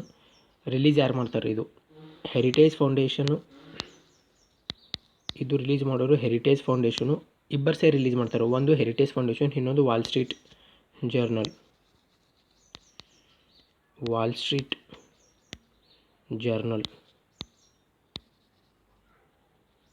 ಇನ್ನೊಂದು ವಾಲ್ ಸ್ಟ್ರೀಟ್ ಜರ್ನಲ್, ಇವ್ರು ರಿಲೀಸ್ ಮಾಡ್ತಾರೆ. ಒಂದು ಹೆರಿಟೇಜ್ ಫೌಂಡೇಶನು, ಇನ್ನೊಂದು ವಾಲ್ ಸ್ಟ್ರೀಟ್ ಜರ್ನಲ್, ಇವ್ರು ರಿಲೀಸ್ ಮಾಡ್ತಾರೆ ಇಬ್ಬರು ಸೇರಿ. ಏನಿದು ಆರ್ಥಿಕ ಸ್ವಾತಂತ್ರ್ಯ ಎಕನಾಮಿಕ್ ಫ್ರೀಡಮ್ ಇಂಡೆಕ್ಸ್. ಇದ್ರಾಗ ಇಂಡಿಯಾದ ರ್ಯಾಂಕಿಂಗ್ ಏನು ರೀ? 121. ಬೇರೆ ಆಪ್ಷನ್ ಏನು ಇದ್ರಾಗ ಎಕ್ಸ್ಪ್ಲೇನ್ ಮಾಡೋಂಗಿಲ್ಲ, ಇದಿಷ್ಟು ನೆನ್ಪಿಡ್ಬೇಕು ನೀವು. ನೆಕ್ಸ್ಟ್ ಕ್ವಶನ್ನು, ವಿಶ್ವ ಆರೋಗ್ಯ ದಿನ ಯಾವ ದಿನದಂದು ಆಚರಿಸಲಾಯಿತು? ಇದು ಇಂಪಾರ್ಟೆಂಟ್ ಕ್ವಶನ್ ಐತಿ. ಯಾಕಂದ್ರೆ ಇದನ್ನು ಆಚರಣೆ ಮಾಡೋರು ವರ್ಲ್ಡ್ ಹೆಲ್ತ್ ಆರ್ಗನೈಜೇಷನ್ದವರು ಇದು ಆಚರಣೆ ಮಾಡೋಕ್ಕೆ ಶುರು ಮಾಡಿರಿ. ಯಾವಾಗಿದು? April 5, May 5, April 7, May 7. Options ಹಿಂಗೆ ಕೊಡ್ತಾರೆ ಎಕ್ಸಾಮ್ದಾಗ. ಸೊ ಅದರ ಎಕ್ಸಾಮ್ ಪರ್ಸ್ಪೆಕ್ಟಿವ್ ಏನೇನೈತಿ ಮೈಂಡ್ದಾಗ ಅದೇ ಇಟ್ಕೊಂಡು ನಾನು ಆಪ್ಷನ್ ಸೆಟ್ ಮಾಡೀನಿ. ಸೊ ಇದ್ರದ್ದು ಆನ್ಸರ್ ಬಂದು ಏಪ್ರಿಲ್ 7. ಏಪ್ರಿಲ್ 7ಕ್ಕೆ ವರ್ಲ್ಡ್ ಹೆಲ್ತ್ ಆರ್ಗನೈಜೇಷನು ಆರೋಗ್ಯ ದಿನವಾಗಿ ಆಚರಣೆ ಮಾಡ್ತದೆ. ಮತ್ತು ನೀವು ಇಂಥ ಕ್ವಶನ್ಸ್ ಬಂದಾಗ ಥೀಮು ನೆನ್ಪಿಡ್ಬೇಕು. ಥೀಮ್ ಏನೈತಿ ಈ ಸರ್ತಿದು? Building a fairer a healthier world. Building fairer and a healthier world. ಇದು ನೆನ್ಪಿಡ್ಲೇಬೇಕು ನೀವು. ಥೀಮ್ ಭಾಳ ಇಂಪಾರ್ಟೆಂಟ್ ಅದಾವೆ ರೀ. ಬಟ್ ನಾನು ಥೀಮ್ ಯಾಕೆ ತೊಗೊಂಡಿಲ್ಲ ಅಂದ್ರೆ ಥೀಮ್ ಬರೆಯೋಕೆ ಸ್ಪೇಸ್ ಭಾಳ ಬೇಕಾಗಿತ್ತು. ಸೊ ಅದರ ಸಂಬಂಧನ ಜಸ್ಟ್ ಡೇಟ್ ಕೇಳೀನಿ ಈ ಸರ್ತಿ. ವರ್ಲ್ಡ್ ಹೆಲ್ತ್ ಆರ್ಗನೈಜೇಷನ್ ಇನ್ನೊಂದು ಇಂಪಾರ್ಟೆಂಟ್ ಕ್ವಶನ್ ಐತಿ. ಏನಂದ್ರೆ ಏಷ್ಯಾದ ಪ್ರಾದೇಶಿಕ ಕಚೇರಿ ಎಲ್ಲೈತಿ? ವರ್ಲ್ಡ್ ಹೆಲ್ತ್ ಆರ್ಗನೈಜೇಷನ್ ಏಷ್ಯಾದ ಪ್ರಾದೇಶಿಕ ಕಚೇರಿ ಬಂದು ನ್ಯೂ ಡೆಲ್ಲಿದಾಗ ಐತ್ರಿ. ಇದ್ರದ್ದು ವರ್ಲ್ಡ್ ಹೆಲ್ತ್ ಆರ್ಗನೈಜೇಷನ್ ಏಷ್ಯಾದ ಪ್ರಾದೇಶಿಕ ಕಚೇರಿ ನ್ಯೂ ಡೆಲ್ಲಿದಾಗ ಐತಿ. ಇದು ನೆನ್ಪಿಡ್ಲೇಬೇಕು ನೀವು. ಓಕೆ, ನೆಕ್ಸ್ಟ್ ಕ್ವಶನ್ನು, ಇಸ್ರೋದಿಂದ ಇತ್ತೀಚೆಗೆ ಉಡಾವಣೆ ಆದ ಸೌಂಡಿಂಗ್ ರಾಕೆಟ್ ಯಾವುದು? Options RH-200, RH-300, RH-560, GSLV-C. First of all ಏನಿದು ಸೌಂಡಿಂಗ್ ರಾಕೆಟ್ ಅಂದ್ರೆ ರೀ? ಇವೆಲ್ಲ ಅಂದ್ರೆ ಇದ್ರಾಗ ರೋಹಿಣಿ ಸೀರೀಸ್ ಅಂದಂಗೆ. ರೋಹಿಣಿ ಸೀರೀಸ್ ನಿಮಗೆಲ್ಲ ಗೊತ್ತೈತಿ. ಫಸ್ಟ್ ಭಾರತದವರೇ ಡೆವಲಪ್ ಮಾಡಿದಂತಹ ರಾಕೆಟು ರೋಹಿಣಿ. ಇಂಡಿಜಿನಿಯಸ್ಲಿ ಬಿಲ್ಟ್ ಅಂದ್ರೆ ದೇಶೀಯವಾಗಿ ತಯಾರಾದಂಥ ರಾಕೆಟು ರೋಹಿಣಿ ರಾಕೆಟು. ಇವು RH-200, RH-300 ಸೌಂಡಿಂಗ್ ರಾಕೆಟ್ ಅದಾವೆ ರೀ. ನಮ್ಮದು ಕ್ವಶನ್ ಆನ್ಸರು RH-560. ಸೀರೀಸ್ ಹೆಸರುಗಳು ಇರ್ತವೆ ಇವು ಬೇರೆ ಬೇರೆದು. RH-560. ಇವಾಗ ಸೌಂಡಿಂಗ್ ರಾಕೆಟ್ ಅಂದ್ರೆ ಏನು? ಸೌಂಡಿಂಗ್ ರಾಕೆಟ್ ಅಂದ್ರೆ ನೀವು ಯಾವುದೇ ಇವಾಗ ಇವು ಹೆಂಗಿರ್ತಾವೆ ಅಂದ್ರೆ ರೀ, ನಾರ್ಮಲ್ ರಾಕೆಟ್ಗೂ ಇವು ಸೌಂಡಿಂಗ್ ರಾಕೆಟ್ಗೂ ಏನು ಡಿಫ್ರೆನ್ಸ್ ಅಂದ್ರೆ, ನೋಡಿರಿ, ನೀವು ಇವಾಗ ಯಾವುದೇ ಒಂದು ಪ್ರೋಟೋಟೈಪ್ ನೀವು ಇವಾಗ ಯಾವುದೇ ಒಂದು ಸ್ಯಾಟಲೈಟ್ ಸ್ಪೇಸ್ದಾಗ ಯೂಸ್ ಮಾಡೋಂತಹ ಏನು ಟೆಕ್ನಾಲಜಿ ಯೂಸ್ ಮಾಡಿರಿ ಅನ್ಕೋರಿ, ಯಾವುದೇ ಒಂದು ಡಿವೈಸ್ ಯೂಸ್ ಮಾಡಿರಿ ಅನ್ಕೋರಿ, ಅದು ಅಲ್ಲಿ ಹೋಗಿ ಸ್ಪೇಸ್ದಾಗ ಹೋಗಿ ಹೆಂಗೆ ಕೆಲಸ ಮಾಡುತ್ತೆ ಅನ್ನೋದಕ್ಕಿಂತ ನೀವು ಇಲ್ಲೇ ಚೆಕ್ ಮಾಡಬೇಕು ಅನ್ನಿಸ್ತಪ್ಪ ನಿಮಗಂದ್ರೆ, ಇವು ನಾರ್ಮಲಿ ಸೌಂಡಿಂಗ್ ರಾಕೆಟ್ಗಳು ಮ್ಯಾಕ್ಸಿಮಮ್ 6 ತಿಂಗಳ ಸಂಬಂಧ ಯೂಸ್ ಮಾಡ್ತಾರೆ ಇದಕ್ಕೆ. ಆಮೇಲೆ ಇವು ಲೋ ಅರ್ತ್ ಆರ್ಬಿಟ್ದಾಗೆ ಯೂಸ್ ಮಾಡ್ತಾರೆ. ಮ್ಯಾಕ್ಸಿಮಮ್ 1500 ಕಿಲೋಮೀಟರ್ ತನಕನೇ ಇವು ಆರ್ಬಿಟ್ದಾಗಿದ್ದು ಕೆಲಸ ಮಾಡ್ತವೆ. ಮ್ಯಾಗ ಹೋಗಂಗಿಲ್ಲ ಅದಕ್ಕಿಂತ ಜಾಸ್ತಿ. ಸೊ ಇವಾಗ ನಾನೇನು ಮಾಡ್ದೆ, ಒಂದು ಡಿವೈಸ್ ರೆಡಿ ಮಾಡೀನಿ ಅನ್ಕೋರಿ, ಇದು ಎ ಡಿವೈಸು. ಸೊ ಇದು ಸ್ಪೇಸ್ದಾಗ ಹೋಗಿ ಹೆಂಗೆ ಕೆಲಸ ಮಾಡ್ತದೆ ಲಾಂಗ್ ಟರ್ಮ್ದಾಗ ಅಂಥೇಳಿ ನನಗೆ ಚೆಕ್ ಮಾಡೋದೈತಿ ಅಂದ್ರೆ, ಸೊ ಒಂದು 6 ತಿಂಗಳ ಸಂಬಂಧ ನಾನು ಏನು ಮಾಡ್ತೀನಿ, ಅದು ಡಿವೈಸ್ ಏನು ಮಾಡ್ತೀನಿ, ಈ ಸೌಂಡಿಂಗ್ ರಾಕೆಟ್ದಾಗ ಕಳಿಸಿ ಲಾಂಚ್ ಮಾಡಿರ್ತೀನಿ ರೀ. ಸೌಂಡಿಂಗ್ ರಾಕೆಟ್ದಾಗ ಬಿಟ್ಟು ಲಾಂಚ್ ಮಾಡಿರ್ತೀನಿ. ಸೊ ಇದು ಹೋಗಿ 1500 ಕಿಲೋಮೀಟರ್ದಾಗ ಚೆಕ್ ಮಾಡ್ತದೆ 6 ತಿಂಗಳದಾಗ. ಸೊ ಈ ಎ ಅನ್ನೋ ಡಿವೈಸು ಯಾವ ಥರ ಕೆಲಸ ಮಾಡ್ತೈತಿ ಅಂಥೇಳಿ ಎಲ್ಲ ಡೀಟೇಲ್ಸ್ ಎಲ್ಲಿ ಸೆಂಡ್ ಮಾಡ್ತದೆ. ಸೊ ಇಲ್ಲಿ ಇಲ್ಲಿ ಇಸ್ರೋಗೆ ಸೆಂಡ್ ಮಾಡ್ತದೆ ರೀ. ಸೊ ಹಾಗಾಗಿ ನಾನು ತಿಳ್ಕೊಬೋದು 6 ತಿಂಗಳದಾಗ. ಸೊ ನಾನು ರೆಡಿ ಮಾಡೋಂಥ ಡಿವೈಸು ಈ ಥರ ಕೆಲಸ ಮಾಡುತ್ತಪ್ಪ. ನನಗೆ ನೆಕ್ಸ್ಟ್ ಅನ್ನಿಸ್ತು, ಅವಾಗ ನನಗೆ I will be able to know ನನಗೆ ಗೊತ್ತಾಗ್ಬಿಡ್ತದೆ ಯಾವ ಥರ ಕೆಲಸ ಮಾಡ್ತಾಯಿದ್ದೆ. ಹಾಂ, ಚೆನ್ನಾಗಿ ಕೆಲಸ ಮಾಡ್ತಾಯಿದ್ರ, ನೆಕ್ಸ್ಟ್ ಮತ್ತೊಂದು ರಾಕೆಟ್ದಾಗ ಕೂಡಿಸಿ, ಸೊ ನಂದು ಡೆಸ್ಟಿನೇಷನ್ ಎಲ್ಲೈತಿ ಅಲ್ಲಿ ಕಳಿಸಿ, ಆ ಆರ್ಬಿಟ್ದಾಗ ಕಳಿಸಿ ಅದಕ್ಕೆ ಕೆಲಸ ಮಾಡಂಗೆ ಮಾಡಬಹುದು. ಸೊ ಸೌಂಡಿಂಗ್ ರಾಕೆಟ್ ಅಂದ್ರೆ ಜಸ್ಟ್ 6 ತಿಂಗಳ ಸಂಬಂಧ ಇರ್ತಾವೆ ಇವು ಮ್ಯಾಕ್ಸಿಮಮ್. ಆಮ್ಯಾಗ 1500 ಕಿಲೋಮೀಟರ್ ತನಕನೇ ಇವು ಆರ್ಬಿಟ್ದಾಗ ವರ್ಕ್ ಮಾಡ್ತಾವೆ, ಅದಕ್ಕಿಂತ ಜಾಸ್ತಿ ಹೋಗಂಗಿಲ್ಲ. ಹಾಂ, ಇನ್ನೊಂದು ಅಡ್ವಾಂಟೇಜ್ ಏನಪ್ಪ ಅಂದ್ರೆ ಇವು ನಾರ್ಮಲ್ ರಾಕೆಟ್ ಹೋಗದೇ ಇರೋದಂಥ ರಿಮೋಟ್ ಲೊಕೇಶನ್ದಾಗೂ ಕೆಲಸ ಮಾಡ್ತಾವೆ. ರಿಮೋಟ್ ಲೊಕೇಶನ್ ಅಂದರೆ ಏನು? ಬೆಟ್ಟ ಗುಡ್ಡ ಪ್ರದೇಶ ಆಗಿರ್ಬೋದು, ಆ ಜಾಗದಾಗ, ಆ ಸ್ಥಳದಾಗ ಬೇರೆ ಯಾವುದೇ ರಾಕೆಟ್ ಹೋಗದೇ ಇರೋಂಥ ಸ್ಥಳದಾಗ ಹೋಗಿ ಇವು ಕೆಲಸ ಮಾಡ್ತಾವೆ ರೀ ಸೌಂಡಿಂಗ್ ರಾಕೆಟ್. ಇದು ಸೌಂಡಿಂಗ್ ರಾಕೆಟ್ದು ಅಡ್ವಾಂಟೇಜಸ್ಸು. ಇದಿಷ್ಟು ನೆನ್ಪಿಡ್ಬೇಕು, ಅರ್ಥ ಆಯಿತು ಅಂದ್ಕೊಂಡಿದ್ದೀನಿ. ನೆಕ್ಸ್ಟ್ ಕ್ವಶನ್ನು, ಭೂಮಿ ಯೋಜನೆಯಲ್ಲಿ ಮೊದಲ ಸ್ಥಾನ ಪಡೆದ ಜಿಲ್ಲೆ ಯಾವುದು? ಉಡುಪಿ, ಬೀದರ್, ಬೆಂಗಳೂರು, ಹಾಸನ್. ಇದರ ಕರೆಕ್ಟ್ ಆನ್ಸರು ಉಡುಪಿ. ಏನಿದು ಭೂಮಿ ಯೋಜನೆ? ಭೂಮಿ ಯೋಜನೆ ಅನ್ನೋದ್ರಿ ಕರ್ನಾಟಕ ಗೌರ್ಮೆಂಟು ಶುರು ಮಾಡಿತ್ತು. ಏನಿದು ಭೂಮಿ ಯೋಜನೆ? ಭೂಮಿ ಯೋಜನೆ ಅಂದ್ರೆ ಲ್ಯಾಂಡ್ ರೆಕಾರ್ಡ್ಸ್ ಎಲ್ಲ ಡಿಜಿಟಲೈಸ್ ಮಾಡಿದ್ರಿ. ಇತ್ತೀಚೆಗೆ ಡಿಜಿಟಲ್ ಟೆಕ್ನಾಲಜಿ ಭಾಳ ಯೂಸ್ ಆಗೈತೆ, ನಿಮಗೆಲ್ಲ ಗೊತ್ತದ. ಇವು ಲ್ಯಾಂಡ್ ರೆಕಾರ್ಡ್ಸ್ ಎಲ್ಲ ನಿಮ್ಮದು ಹೊಲದ ಲ್ಯಾಂಡ್ ರೆಕಾರ್ಡ್ಸ್ ಅಂದ್ರೆ ಏನು? ನಿಮ್ಮದು ಹೊಲ ಆಗಿರ್ಬೋದು, ನಿಮ್ಮ ಹೊಲದಾಗ ಯಾವ ಬೆಳೆ ಬೆಳೀತಾ ಇದ್ದೀರಿ, ನಿಮಗೆ ಪಹಣಿ ಬೇಕಪ್ಪ ಅಂತಂದ್ರೆ, ಪಹಣಿ ಇರ್ತದೆ ನಿಮಗೆಲ್ಲ ಗೊತ್ತಾಯ್ತಲ್ಲ ಹೊಲದ್ದು. ಸೊ ಅದು ಪಹಣಿ ಬೇಕಿತ್ತಂದ್ರೆ ನೀವು ಆನ್ಲೈನ್ದಾಗ ಇಮ್ಮಿಡಿಯೇಟಾಗಿ ಫಾರ್ಮ್ ಸಬ್ಮಿಟ್ ಮಾಡಿ ಆನ್ಲೈನ್ದಾಗ ಕುಂತಲ್ಲೇ ಮನೆ ಕುಂತಲ್ಲೇ ಡಾಕ್ಯುಮೆಂಟ್ಸ್ ಪಡಿಬಹುದು. ಸೊ ಇವೆಲ್ಲ ಡಿಜಿಟಲ್ ಸರ್ವಿಸಸ್ ಪ್ರೊವೈಡ್ ಮಾಡಿದ್ರಿ ಹೊಲದ ಬಗ್ಗೆ. ಮನೆ ಕುಂತಲ್ಲೇ ನಿಮ್ಮದು ಯಾವ ಬೆಳೆ ಬೆಳೀತಿದ್ದಾರೆ, ಔಟ್ಪುಟ್ ಎಷ್ಟು ಬರ್ತಾಯಿದೆ ವರ್ಷಕ್ಕೆ ಅದೆಲ್ಲ ಚೆಕ್ ಮಾಡ್ಬೋದು. ಅದರಲ್ಲಿ ಭೂಮಿ ವೆಬ್ಸೈಟಲ್ಲಿ ಇದೊಂದು ವೆಬ್ಸೈಟ್ ಐತೆ ರೀ. ಆ ವೆಬ್ಸೈಟ್ದಾಗ ನಿಮ್ಮ ಲ್ಯಾಂಡ್ ರೆಕಾರ್ಡ್ಸ್ ಎಲ್ಲ ಡಿಜಿಟಲೈಸ್ ಮಾಡೋದಷ್ಟೇ. ಸೊ ಇದ್ರಾಗ ಹಿಂಗೆ ಲ್ಯಾಂಡ್ ರೆಕಾರ್ಡ್ಸ್ದಾಗ ಸರ್ವಿಸ್ ಪ್ರೊವೈಡ್ ಮಾಡಿದ್ರಾಗ ಯಾವುದು ಫಸ್ಟ್ ಐತಿ ಜಿಲ್ಲೆ ಅಂತಂದ್ರೆ ಉಡುಪಿ. ಸೊ ಅವ್ರು ಯಾವ ಥರ ಸರ್ವಿಸ್ ಪ್ರೊವೈಡ್ ಮಾಡ್ತಾಯಿದ್ದಾರೆ, ಎಷ್ಟು ಬೇಗ ಕಸ್ಟಮರ್ ಅಲ್ಲ ರೈತರಿಗೆ ಅವ್ರು ಬೇಕಾದಂಥ ಸರ್ವಿಸ್ ಪ್ರೊವೈಡ್ ಮಾಡ್ತಾಯಿದ್ದಾರೆ, ಅದೆಲ್ಲ ಚೆಕ್ ಮಾಡಿಕೊಂಡು ರ್ಯಾಂಕಿಂಗ್ ನೀಡಿದ್ದಾರೆ. ಸೊ ಇದರ first Udupi. Next question,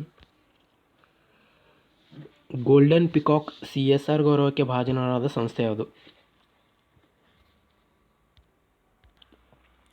golden peacock CSR ಗೌರವಕ್ಕೆ ಭಾಜನರಾದ ಸಂಸ್ಥೆ ಆಪ್ಷನ್ಸ್: ಕೆಂಪೇಗೌಡ ವಿಮಾನ ನಿಲ್ದಾಣ, ಇನ್ಫೋಸಿಸ್, ವಿಪ್ರೋ, HL. ನಮ್ಮ ಆನ್ಸರ್ ಯಾವುದು? ಆನ್ಸರ್ ಕೆಂಪೇಗೌಡ ವಿಮಾನ ನಿಲ್ದಾಣ. ಏನಿದು ಮೀನಿಂಗು CSR ಗೌರವಕ್ಕೆ ಭಾಜನರಾದರಂದ್ರೆ? CSR ಅಂದ್ರೆ ಕಾರ್ಪೊರೇಟ್ ಸೋಷಲ್ ರೆಸ್ಪಾನ್ಸಿಬಿಲಿಟಿ. ನೋಡಿರಿ, ಗೌರ್ಮೆಂಟ್ ಆಫ್ ಇಂಡಿಯಾ ಏನು ಮಾಡ್ತು, ಈಗ ದೊಡ್ಡ ದೊಡ್ಡ ಕಂಪನಿಗಳು ಇರ್ತಾವಲ್ಲ ರೀ, ಆ್ಯಪಲ್ಲು, ಇನ್ಫೋಸಿಸು, ಜಿಯೋ, ಹಿಂಗೆ ಇಷ್ಟೇ ಅಲ್ಲ, ಇಂಡಿಯಾದಾಗ ಎಷ್ಟೇ ದೊಡ್ಡ ದೊಡ್ಡ ಕಂಪನಿಗಳು ಅವಲ್ಲ, TCS, ಎಲ್ಲ ಕಂಪನಿಗಳಿಗೆ ಏನಂತು ನೀವೆಲ್ಲ CSR ಫಾಲೋ ಮಾಡ್ಬೇಕು. CSR ಅಂದ್ರೆ ಏನು ರೀ? Corporate social responsibility. ಅಂದ್ರೆ ಕಾರ್ಪೊರೇಟ್ ಅಂದ್ರೆ ಏನು? ಕಂಪನಿ. ಸೊ ಯಾವುದೇ ಕಂಪನಿದು ಸಾಮಾಜಿಕ ಜವಾಬ್ದಾರಿಗಳು ವಹಿಸ್ಬೇಕು ನೀವು. ಸೋಷಲ್ ಅಂದ್ರೇನು? ಸಾಮಾಜಿಕ. ರೆಸ್ಪಾನ್ಸಿಬಿಲಿಟಿ ಅಂದ್ರೇನು? ಜವಾಬ್ದಾರಿ. ಸೊ ಕೆಲವೊಂದು ಸಾಮಾಜಿಕ ಜವಾಬ್ದಾರಿ ಕೆಲಸಗಳು ಕೊಡ್ತೀರಿ. ನೀವು ಕಂಪನಿ ಇದ್ದೀರಿ ಅಂದ್ರೆ ಸುಮ್ಮನೆ ನೀವು ರೆವೆನ್ಯೂ ಜನ್ರೇಟ್ ಮಾಡಿಕೊಂಡು ನೀವೇ ಕೆಲಸ ಮಾಡ್ತೀನಿ, ನಿಮ್ಮದು ಸಂಸ್ಥೆಗೆ ಏನು ಸಂಬಂಧಪಟ್ಟಿದ್ದು ಅದಿಷ್ಟೇ ಕೆಲಸ ಮಾಡ್ತೀನಿ ಅಂದ್ರೆ ಆಗಂಗಿಲ್ಲ. ಸೊ ನೀವೇನು ಮಾಡಬೇಕು? ಸಾಮಾಜಿಕ ಜವಾಬ್ದಾರಿ ಕೆಲಸಗಳು ತೊಗೋಬೇಕು, ಅದು ಮಾಡಿ ಜನರಿಗೆ ಹೆಲ್ಪ್ ಆಗಂಗೆ ಮಾಡಬೇಕು. ಸೊ ಇದು CSR, corporate social responsibility. So ಇವಾಗ ಕೆಂಪೇಗೌಡ ವಿಮಾನ ನಿಲ್ದಾಣ ಏನು ಮಾಡ್ತಾವೆ ಅಂಥದ್ದು ಕೆಲಸ ಅಂದ್ರೆ, ಇದು 5 ಗೌರ್ಮೆಂಟ್ ಸ್ಕೂಲ್ಸ್, 5 ಗೌರ್ಮೆಂಟ್ ಸ್ಕೂಲ್ಸು ಮತ್ತು ಇನ್ನೂ 6 ಬೇರೆ ಶಾಲೆಗಳು, 6 ಸ್ಕೂಲ್ಸ್ಗಳದ್ದು ರೆನೋವೇಟ್ ಮಾಡ್ತೀರಿ. ರೆನೋವೇಟ್ ಅಂದ್ರೆ ಏನು? ಅವ್ರದ್ದು ಶಾಲೆದು ಬಿಲ್ಡಿಂಗು ರೀಕನ್ಸ್ಟ್ರಕ್ಟು ಮಾಡ್ತು, ಮತ್ತು ಆ ಶಾಲೆಗಳದಾಗ ಇನ್ಫ್ರಾಸ್ಟ್ರಕ್ಚರ್ ಜಾಸ್ತಿ ಮಾಡ್ತು. ಇನ್ಫ್ರಾಸ್ಟ್ರಕ್ಚರ್ ಅಂದ್ರೇನು? ಅಲ್ಲಿ ಬೋರ್ಡ್ ಇರಲಿಲ್ಲ ಅಂದ್ರೆ ಬೋರ್ಡ್ ತಂದು ಕೊಡೋದು. ಆಮೇಲೆ ಬೇರೆ ಯಾವುದೇ ಸರ್ವಿಸಸ್ ಆಗಿರಲಿ, ಶಾಲೆ ಉನ್ನತೀಕರಣಗೋಸ್ಕರ ಅವೆಲ್ಲ ಮಾಡ್ತು. ಮತ್ತು ಇನ್ನೊಂದು ಏನು ಮಾಡ್ತಂದ್ರೆ 21 ಅಂಗನವಾಡಿಗಳಿಗೆ ಮೇಲ್ದರ್ಜೆಗೆ ಏರಿಸ್ತಾರೆ. ಇದು ಸೇಮ್ ಮೇಲ್ದರ್ಜೆಗೆ ಏರಿಸ್ತಂದ್ರು ಅದೇ ಮೀನಿಂಗ್. ಮೇಲ್ದರ್ಜೆ ಅಂದರೂ ಅದೇ. 21 ಅಂಗನವಾಡಿಗಳದಾಗ ಏನೇನು ಫೆಸಿಲಿಟೀಸ್ ಏನೇನು ಬೇಕು ಚೆನ್ನಾಗಿ ಕಲೀಲಕ್ಕ, ಸ್ಕಿಲ್ ಡೆವಲಪ್ ಮಾಡೋಕೆ, ಅವೆಲ್ಲ ಪ್ರೊವೈಡ್ ಮಾಡ್ತೀರಿ. ಯಾರು? ಕೆಂಪೇಗೌಡ ವಿಮಾನ ನಿಲ್ದಾಣ. ಸೊ ಹಾಗಾಗಿ ಕೆಂಪೇಗೌಡ ವಿಮಾನ ನಿಲ್ದಾಣಕ್ಕೆ CSR ಗೌರವಕ್ಕೆ ಭಾಜನರಾದ ಗೋಲ್ಡನ್ ಪಿಕಾಕ್ ಅವಾರ್ಡ್ ಕೊಟ್ಟರು ಈ ಸತಿ government of India. Next question, 2022ರಲ್ಲಿ ವಿಶ್ವಕಪ್ ಫುಟ್ಬಾಲ್ ಎಲ್ಲಿ ನಡೆಯಲಿದೆ? ಆಪ್ಷನ್ಸ್: Russia, Saudi Arabia, Qatar, Bharat. ಈ ಕ್ವಶನ್ ಆನ್ಸರ್ ಕತಾರ್. 2022 ವಿಶ್ವಕಪ್ ಫುಟ್ಬಾಲ್ ಎಲ್ಲಿ ನಡೆದ? ನಾನು ಭಾರತ ಯಾಕೆ ತೊಗೊಂಡಂದ್ರೆ ಭಾರತ ಅಂತೇಳಿ ಭಾಳ ಜನ ಕನ್ಫ್ಯೂಸ್ ಮಾಡ್ಕೊತೀರಿ ಫುಟ್ಬಾಲ್ ಸಂಬಂಧ, ಹಾಗಾಗಿ ಭಾರತ ಅಂತ ಕೊಟ್ಟ. 22 ಫುಟ್ಬಾಲ್ ಎಲ್ಲಿ ನಡೆಯಲಿದೆ? ಕತಾರ್. ಎಲ್ಲ ನೆನಪಿಡ್ಬೇಕು ನೀವು. ಇನ್ನು ಬೇರೆ ಆಪ್ಷನ್ ಏನು ನೆನಪಿಡಂಗಿಲ್ಲ ರೀ. ರಷ್ಯಾದ ಆಪ್ಷನು, ರಷ್ಯಾ ನಿಮ್ಗೆ ಗೊತ್ತಿತ್ತು. ರಷ್ಯಾ ರೀಸೆಂಟಾಗಿ ಒಂದು ಡೂಮ್ಸ್ ಡೇ ಅಂಥೇಳಿ ಬಾಂಬ್ ರೆಡಿ ಮಾಡಿತ್ತು, ಡೂಮ್ಸ್ ಡೇ.